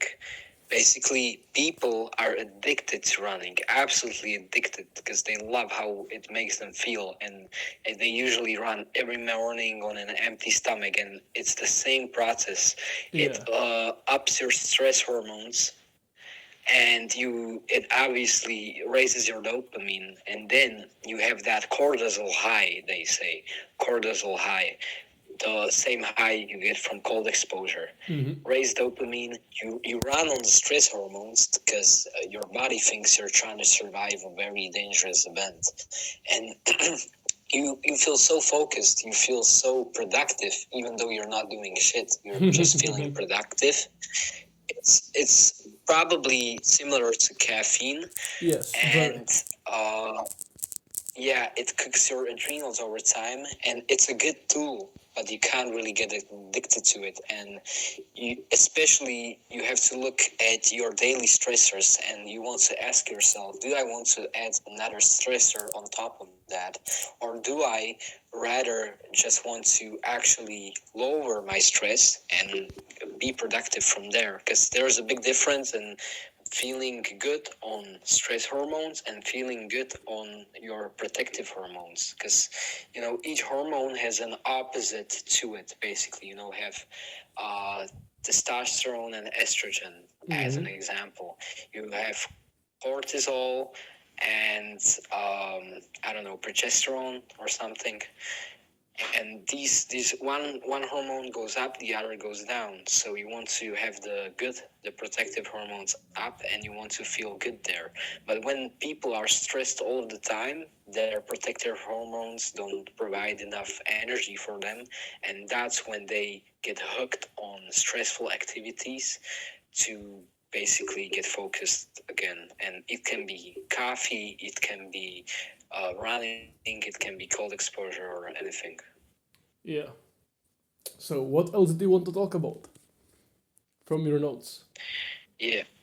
So last was cold adaptation we went through.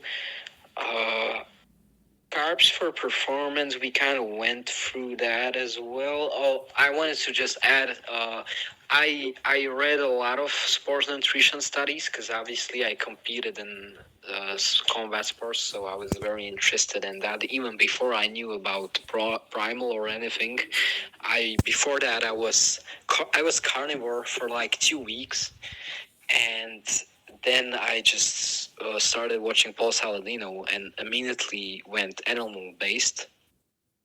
And I was animal based before one of my fights. And yeah, I recall good digestion and everything. I was mainly eating just meat and fruit, but I was still doing a lot of mistakes.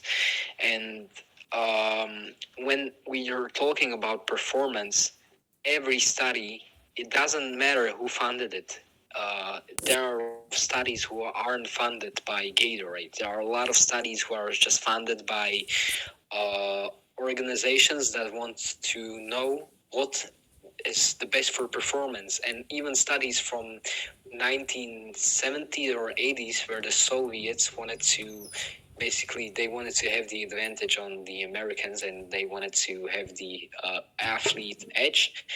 They made a drug called meldonium, which is a kind of, you can still buy it. It's a Soviet drug, and it makes you use glucose, oxidized glucose for energy rather than oxidizing fat. And it's banned. The substance is now banned. So if you were to take meldonium and go to a competition and you were tested, you are out. But the only thing it does is that it makes you use sugar for energy rather than fat. It only makes you use sugar. So that just shows how powerful are carbs on rather than fat for energy when talking about kind of intense sports. When we're talking about very long distance ultra marathons or cyclists or stuff, that's where fat adaptation can be better, because it's very low intensity and very, very long. Very So interesting. give your take on that.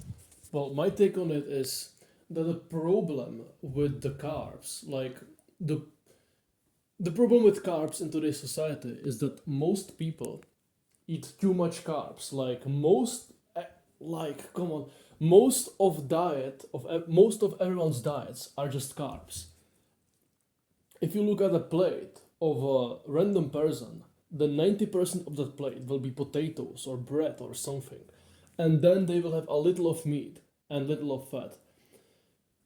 You basically eat so much carbs that you build most of your body's cells from carbs, and you have no nutrition. You only have energy. You try to build cells and to nourish your body with nutrients in order to work. You want to feed your brain and organs and glands and whatever. And you are trying to do that with giving it mostly carbs, which is the problem. The problem with which keto people have like pro. Damn, I'm so bad at wording stuff. The problem is if you eat carbs as majority of your diet, if you eat like 70% carbs and some fat, some protein, because then you don't have enough nutrition to build your body properly. But if at least like 50% of your diet comes from protein and fat, if you eat or more, basically if most of your plate and most of your meals have more protein or more fat or more, if you combine fat and protein, if you have more grams of protein and fat combined on your plate in the majority of your meals than carbs, then you are fine. Then you have enough protein and fat to nourish yourself, to repair your tissues, to fix your hormones, that then you can eat as many carbs as you want and it's not a problem. Yeah, like that's what I would want to say.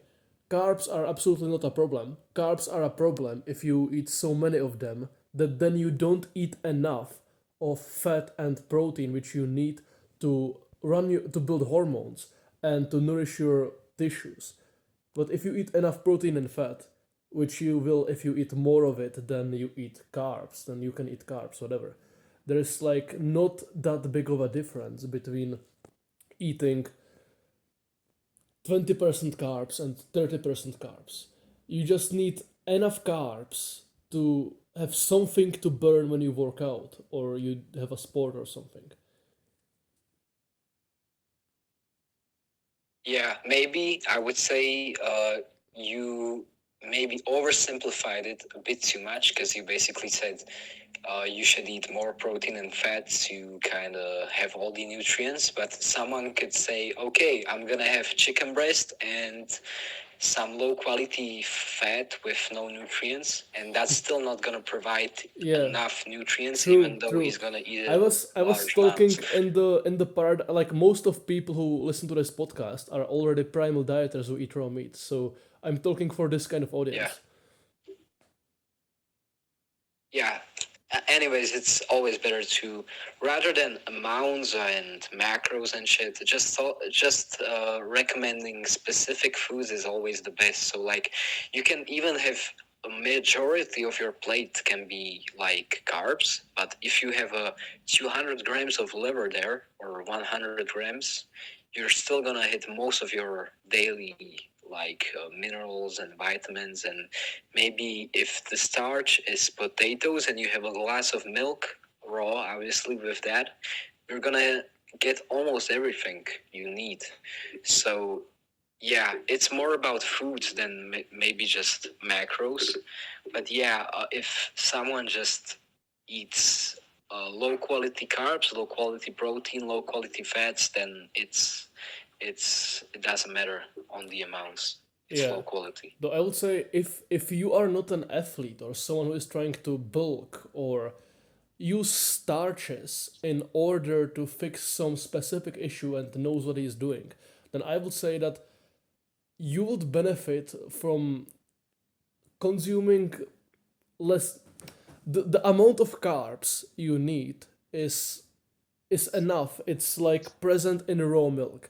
If you don't ferment your milk to be kefir and have no lactose like I do because you want to avoid some insulin and you want to avoid acne, if you can drink fresh milk which still has lactose in it, and you don't need stable starch for whatever reason, then I would think that majority of people would benefit from simply drinking 1 to 2 liters of raw milk a day and then maybe consuming some honey or some fruit randomly.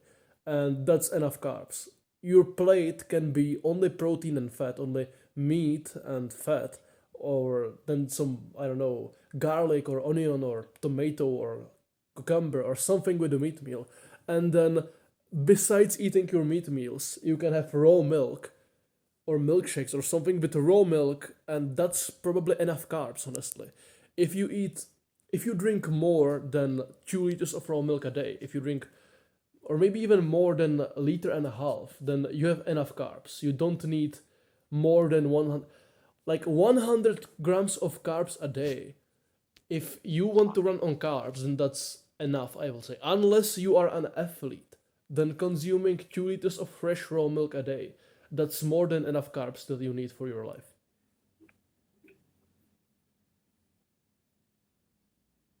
Yeah, I agree 100%. And like the honey as well with the milk is very beneficial. It's gonna have the enzymes. It's gonna give you some additional carbs if you need them for like liver and for the liver to process and make hormones, thyroid as well. It can help.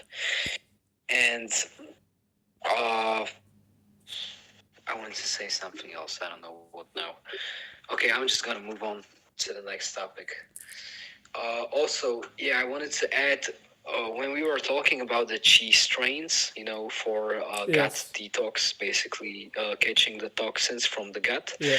I've done those a couple times as well. I've given up those as well, just because I'm too lazy to make raw cheese myself. And wherever I find raw cheese, it's salted, and it doesn't work the same way as unsalted. So what I'm experimenting with right now is using a carrot salad for the same purpose, because it's been said and it's been documented by many people that if you slice carrots in a specific way, it basically acts as an indigestible fiber, and it can catch toxins, endotoxins from the gut, and that is basically almost the same thing as raw cheese does, and it's a lot more like convenient to just have some carrots, and it's usually also you should consume it with coconut oil. So the carrots can direct the coconut oil to the stomach, where it can act as a healing. It can heal, and it can. How did John said? It can moisturize. Yeah, Janus always said moisturize, so it would moisturize the stomach and stuff. And Ajanus was actually very big on raw coconut cream and coconut oil, because he Actually, said it was probably the best fat, I think. for detoxing, yeah. He actually said that Yeah, if you have a stainless steel can and you put raw coconut cream on it, it will make it rust, even though it's stainless steel, because it just pulls heavy metals very potently. But that wasn't coconut oil, that was coconut cream. I don't know how do you make coconut oil, but you basically only have the fat. And he emphasized that coconut cream is different and better. It's like when you take coconut meat into a juicer in warm temperature, and you get all of the meat into a cream. Then you have all the proteins as well, and the water soluble stuff as well. About this, I would be skeptical if the carrot works the same way as the cheese strain, because there is something which convinced me that the cheese strains actually do the thing that they are supposed to do. It's it absorbs the toxins from your intestines and stomach, and Agenus said that if you have nausea, like all nausea is your body trying to detox. If you have nausea, then you have a bunch of toxins in your stomach, and your body wants you to vomit to get rid of those toxins. I notice that when I overeat on cooked food, some normie food, then I want to vomit. I feel bad. But when I overeat on raw foods, like a lot, then I never want to vomit. And if I overeat on cooked starch with raw milk, then I also never want to vomit. No, even if I feel so full, it causes me pain. But before in the past, when I was on normal diets, when I would overeat, then I would just want to vomit, probably because of toxicity. But basically, all vomiting is, all nausea is your body trying to get rid of toxicity. And he recommended you eat raw unsalted cheese if you are nauseous, because it will absorb the toxicity in your stomach, and it will make you stop having nausea. And when I had nausea and I ate raw unsalted cheese, the nausea literally went away in a few minutes. Then when it went back, I again had the raw unsalted cheese, and the nausea literally went away. Like huge nausea, I had a flu or something, and I wanted to vomit. It was disgusting, and then I had raw cheese, and it literally turned the nausea off. It was so potent, the difference it made. If it can literally make you stop having a nausea and not vomit at all, not want to vomit, then it probably does the things that it's claimed it does when you don't have a nausea. Like it probably makes you absorb the metals in your intestines and whatever, because it did what Agenus said it does when I had nausea. Then it probably does the thing it's supposed to do when I don't have it. Now I will try this if I ever had nausea. The carrot. I will try the carrot if it would have the effect which the cheese strain has. If it wouldn't have the effect, then I wouldn't believe that it can do the same thing as the cheese. But if I actually had nausea and the carrot actually did have the same effect as the cheese, then I would say fair enough. Maybe it can do the thing that cheese strain can. Maybe. But unless I will experience that myself, I will be skeptical and I will think that cheese is probably better. Another thing with raw cheese, which was very cool, is once I used shirt as a strainer, and the shirt, I put it, yeah, shirt as a strainer, and the shirt was from the dishwasher with these like dishwashing chemicals to make it smell better or something. It smells terrible, the dishwashing chemicals. But the cheese, it literally absorbed the chemicals from the shirt, and it literally like turned different color. Like the cheese literally absorbed the chemicals from the shirt, and it made the color of the cheese turn to green or blue or something, because the chemicals just went into the cheese.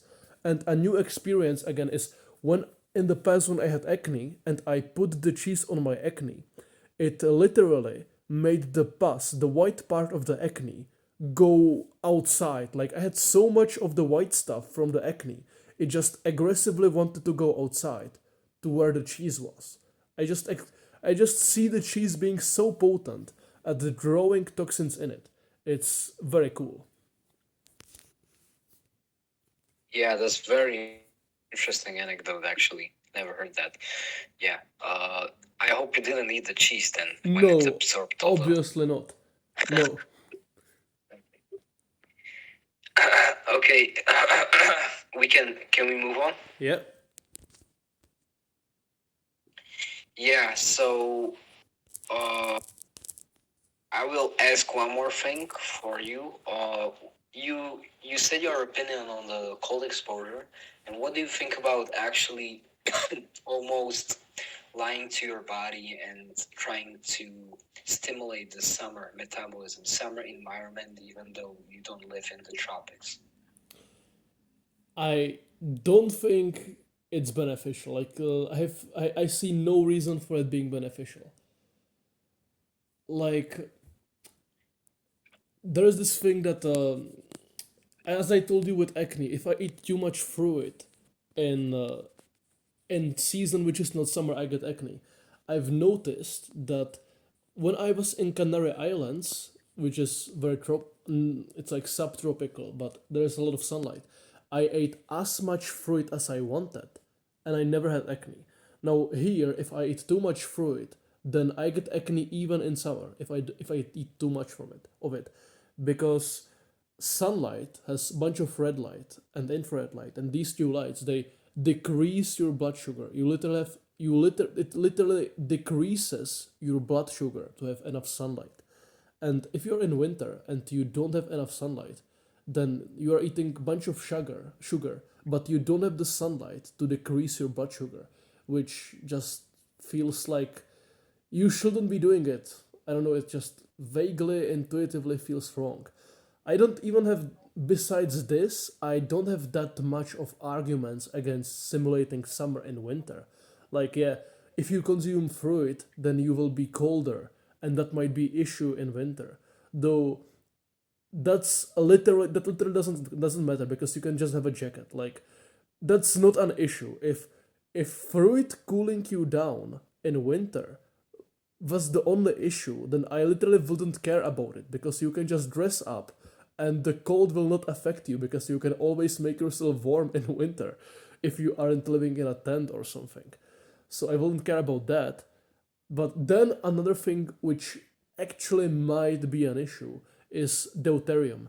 Basically, your mitochondria, your supposed mitochondria, they create energy and ATP and everything from from hydrogen.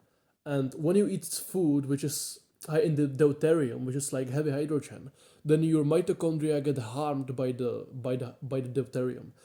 Deuterium is basically like double hydrogen, and your mitochondria get stuck on it, and it hurts them, and it makes your body work less or something.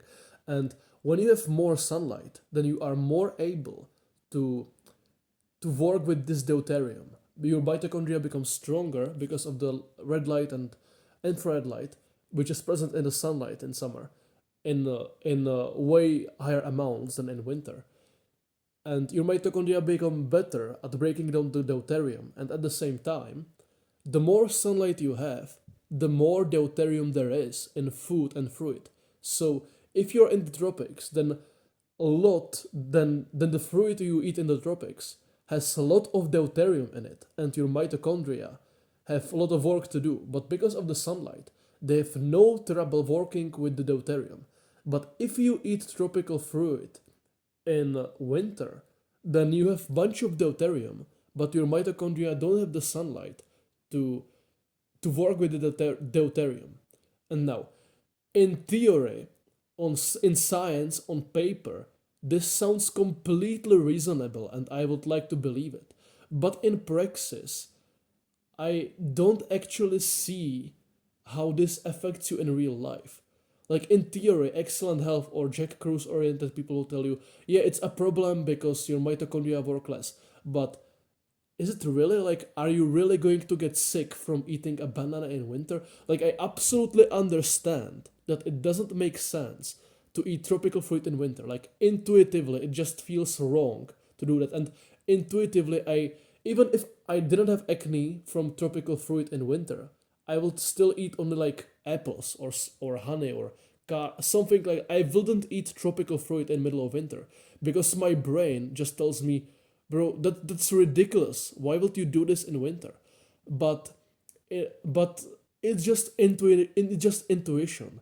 In reality, if I was to be scientific about it, if I had someone who is sick, then I have no clue how could having more deuterium in your mitochondria hurt that person unless you have an disease which is mitochondrial, like Parkinson's disease, or something where your mitochondria are completely at loss, then maybe I would consider it. But I just don't see how can you get harmed by eating fruit in winter. That's ridiculous. That's I just don't see how can you get harmed by it. That's that's just so out there. Like, imagine saying someone who eats raw meat and raw fat and whatever that he's going to get sick or die sooner or something because he eats a pineapple in winter. That's nonsense. But yeah, that's about it. Yeah, I agree. Especially when you use it as like me, I use it. I use fruit basically as a supplement. I either use it only for hydration because it's probably the most hydrating. Apart from raw milk, it's the most hydrating fruit. I mean food, Mm-hmm. and mm, it also has specific fruits have specific can have specific purposes for your goals.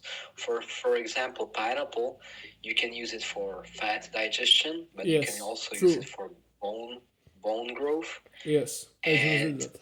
I've also seen some protocols for acne with pineapple, rubbing Yeah, it on your it's skin. for acne And scars. For acne scars, it eats the scar tissue when you rub it on your acne scars. yeah. The bromelain, I think, is Yes, what yes, does that. yes. So that's interesting. So even if you want to use it, you can just use it as a tool and not as a staple. Same for, I don't know, for example, today I had a pomegranate because it's been said to have many, I mean, it's been shown to have many benefits for testosterone, for lowering estrogen and stuff like that. It Same for honey. I mean, even honey is it. I don't think it's natural in winter, right? Honey should not be. It's not in a winter-like environment. Yeah, but it's still, you can still use it as a tool for the enzymes and stuff. I mean, it's all of it is experimentation. You just gotta try stuff and then see what works for you. Because again, everyone is different. Almost everyone is different. It really is not. One thing really doesn't work same for everyone. And even what I wanted to say for you said you can get cold from food in the winter, but only if I would look from the other perspective, a lot of people recommend getting cold on low carb or carnivore. Even Paul Saladino said that one of his symptoms were cold hands and cold feet, and once he he got warm again. But again, Paul Saladino lives in Costa Rica, which is like the perfect environment, for fruit. So yeah, that's very interesting stuff. Actually, I'm gonna what have I to ex- experiment again. yeah, what I That's why I love this game, because you can always just experiment and don't have to guess. Go ahead. yeah, I remember I actually had cold hands and feet when I used to eat fruit all the time. Like on Prime, I would just eat fruit and I wasn't worried about acne in winter. But I used to have cold hands and feet when I pretty much simulated the summer metabolism in winter. I ate fruit, I avoided cold, I was basically edginess maxing, and I had cold hands and feet. Now I do some cold exposure, like going outside, or when my feet sweat, I take off my shoes, and when I get warm because I walk uphill, then I take my shirt off in December until I cool down. I do some cold exposure, and I also eat a lot of fat, ketogenic diet, no carbs, and now I never experience cold hands and feet. They are always very warm. So yeah, simulating summer metabolism in winter can maybe get you to have cold hands and feet. Yeah, that's possible drawback of doing something like Yeah. that. Sounds like it's working very well for you. I would actually encourage you tomorrow when you wake up, grab a classic, armpit temperature, and take your temperature before eating anything right upon waking up. And then try to take it also after eating something. And that way you can actually see how well you're reacting to what you're eating basically, and what's your body temperature in general, and what's your Interesting. aura like. Yeah, Yeah. I think my And body a lot of temperature is very high lately because I work outside in December still on farm, and very often I get too warm and I just take off my shirt and stuff, so I expose myself to the cold. And when I walk uphill for a few minutes, I get so warm I get to be shirtless outside for 20 minutes. Like I get warm very quickly. Or this is a thing which I experience for a long time. When I drink a liquid, I start getting warm and sweat, and I don't know why that is. Any kind of liquid, especially cold liquids, they make me sweat a lot. Yeah. Recently, I feel my body temperature is very high. I can feel it recently. Probably that's from the great. high amounts of fats I'm eating and some cold exposure, I would say, because yeah, it does increase your body temperature, core body temperature. Yeah. That's very nice. It's good that you are a prime example of doing an opposite approach of many of the thyroid experts. They kind of recommend, but you still have good anecdotes with the temperature. I still encourage you to take it tomorrow, just because I'm curious. Yeah, I don't know if we It have should an be. actually. I don't. Oh, actually, I have a cooking one, which I use for my hot baths. I can use that. Yeah. I will try it. I will try it. Okay. Yeah, try it. It can be armpit, but you can also put it in your mouth like oral. But I don't know how dirty yours is, so I would just use it on the armpit. Okay, I can completely use it in my mouth, yeah. But another thing Yeah. which I might mention, which might help some people, is that when you wake up with an alarm in winter and you have to go to school and you completely hate it and because you are cold and you want to stay warm, it's because when you fall asleep, your body temperature drops and then in middle of the night it starts rising again and you feel warmer and warmer and then eventually when you wake up naturally, your body temperature is where it should be. But if you wake up with an alarm clock before you should wake up naturally, then your body temperature is not as warm as it should be naturally. Actually, I might have to do some work this night, like batch record some YouTube videos. So maybe I will wake up with an alarm clock and not be as warm. So maybe I will not be able to do the experiment tomorrow, but I can do it some other day. But yeah, if your body temperature is lower because you wake up with an alarm clock and your body isn't warm enough yet, you will literally feel colder and feels unpleasant. If you if you sleep longer, it's million times easier to get out of bed because you will just not feel so cold. So if you struggle with waking up because it's cold and it's unpleasant, just discipline yourself and go to sleep sooner so you can wake up sooner natural and you feel warmer. Yeah, I can remember that so vividly because even not so long time ago, I had to wake up on an alarm, and I sleep with open windows as well. And since Damn. I was like free, I should have probably slept like for 3 more hours. Damn. My temperature was completely off, and it was a struggle to get up. Actually, yeah, it was terrible. Yeah, I remember it too, but I found a life hack that I had a jacket, like I would wake up and I would go into my winter clothing, outside winter clothing, right away when still in my room. That made it easier. Yeah, I also forgot to say that I sleep naked. I did that too, but uh, I I I can't do it. I always need like shorts or something on myself because of wet dreams. So my blanket doesn't get dirty. So I have some clothes to like catch it. Oh yeah, yeah, I understand that completely, bro. Yeah, Okay, when you are on when I'm Primal looking, and do nofap as well, then those happens often, unfortunately. yeah, that's one of the non-benefits of NoFap. Yeah. When I'm looking at my notes, I'm thinking. Yeah. Anyway, Yeah. I have to end in like 5 minutes because I'm going to have another call. So Yeah. So you I can have a start last wrapping it up. question. Okay. You mentioned super squats, and I was just shocked that you tried it as well because I did super squats as well, Yeah, but I did it a I lot. didn't really finish it. Yeah, I didn't really finish it.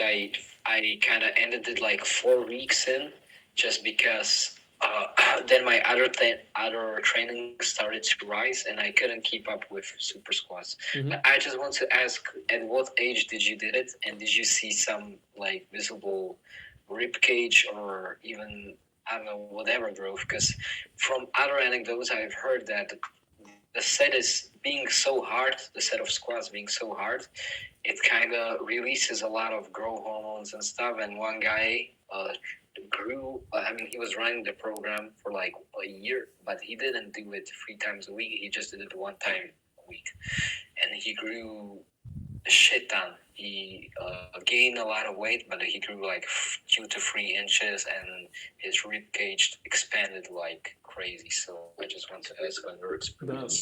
I did it when I was like 15 to 17, but I did it like inconsistently. And I didn't do the actual protocol like Steve Reeves like recommended. I only did it like when I trained legs, I did super squats, and that could be sometimes twice a week, sometimes once a week. Very consistent. It was. I almost remember every single set of the super squats. Like, I've done thousands of sets in the gym and I barely remember any of them. But I remember almost every set of super squats. what songs I listened to, what people were in the gym when I was doing it. It's just so painful. It carves into your memory. And yeah, I remember that my legs were very big, like my quads, my thighs were gigantic from doing this kind of exercise. It's very good for it was very good for growing my legs. Now I did the ribcage expansion, and I actually honestly cannot tell if it grew my ribcage because my ribcage is very big. Maybe the super squats helped, but I remember my ribcage being big even before being the super squats because of genes or something. Yeah, but definitely I did get a lot of leg gains from it. And it's definitely better to do one set for 2 minutes than to train legs several times a week for 20 sets of 3 or 5 different exercises. It's just very time efficient, it's effective. If I trained legs ever for bodybuilding, I will never do anything else than super squats. Yeah, I mean the original super squats, which is in the book, is like 3 times a week. Yeah, So that's you a lot, three honestly. times a week. Yeah, and you add 5 pounds each session, I think. Yeah, that's reasonable, but I would add 5 pounds each session, but do it like once a week. 3 times a week is Yeah, too I mean much. three Like, times a week is crazy, but there's a recommended diet protocol in the book, and it says basically eat your normal meals, like 3 to 4 to even 5 normal meals, and on top of that you drink a gallon of milk. A gallon is like 4 liters, and I the book is pretty old, so in that times the milk was for sure raw. So it was basically drink a gallon of raw milk with your standard meals and get a fucking huge. yeah, that's cool, but in that case, I will do it 2 times at most because I've been studying Mike Menzer and his philosophy quite a lot, and I don't agree with working out like once a week, like Menzer recommended, but still, him talking about each subsequent workout, digging a bigger hole in your recovery ability, and you then not growing, but basically only grow on rest days, pretty much. The more you rest, the more you grow, and the more you work out, the less you recover. Now, there is a balance because at some point, the less you work out, the less you grow, and at some point, the there's a balance basically. You cannot work out too little or too much. I would say 3 times a week is too much, and working out like twice a week overall, like months recommended, is too little. So I will try to find something in between. Yeah, I mean, there's a lot of sports science on this stuff, and yeah, it's not so simple as Menser basically talked about, because Yeah, back then didn't have much data, but right now you can basically say for every set to failure, you basically need about 1 day of recovery, but it's hard to say because it's very important if the set is high rep or low reps or a machine or a compound lift. So it's yeah, very yeah, it's not so simple to say you need this many rest days. But yeah, I mean 3 times a week. If you're doing 1 to 2 sets of muscle, is honestly okay. If you're that's a topic for a whole podcast. yeah. Probably. And then I will But also Menzer was right on some things. yeah, I could also say that then the Soviets developed like there's science and data about working out that actually doing not sets to failure, but doing like 20 sets of 2 reps, which is like not heavy, but like 20% of you, not 20, 60% of your 1 rep max, which is very little, and you do that for 3 reps or something for 10 sets. So zero intensity, complete opposite of Mike Menser at a lot of volume, then that's the best thing for growing strength and for being able to do more reps and whatever. Basically, complete opposite of Yeah. super squats. Like there is so many approaches to different sports that you can go into, and a lot of them work. It depends if you want to power lift, bodybuild, or you want to do strongman, or you want to do MMA, or we want to do whatever. It depends what sport do you want to do, what goal you want to achieve. There are many different methodologies to achieve these things. But yeah, I'm supposed to be on a different call, so give me your last thoughts and we can wrap this up. It was good time talking to you. I'm Too, not too. gonna add anything because it would last too long again. And yeah, hopefully we can repeat this again. Parents, I say, well, what do you want from your child? Do you want an athlete? Do you want a brain? Do you want to mix of the two? What do you want? And if they want a champion athlete, then I'll have them mix liver or heart with other meat instead of milk. If you want brains and body functions, you give them both the milk and the liver together. If you want an athlete superior in all kinds of ways, then you want mainly the liver with other meats.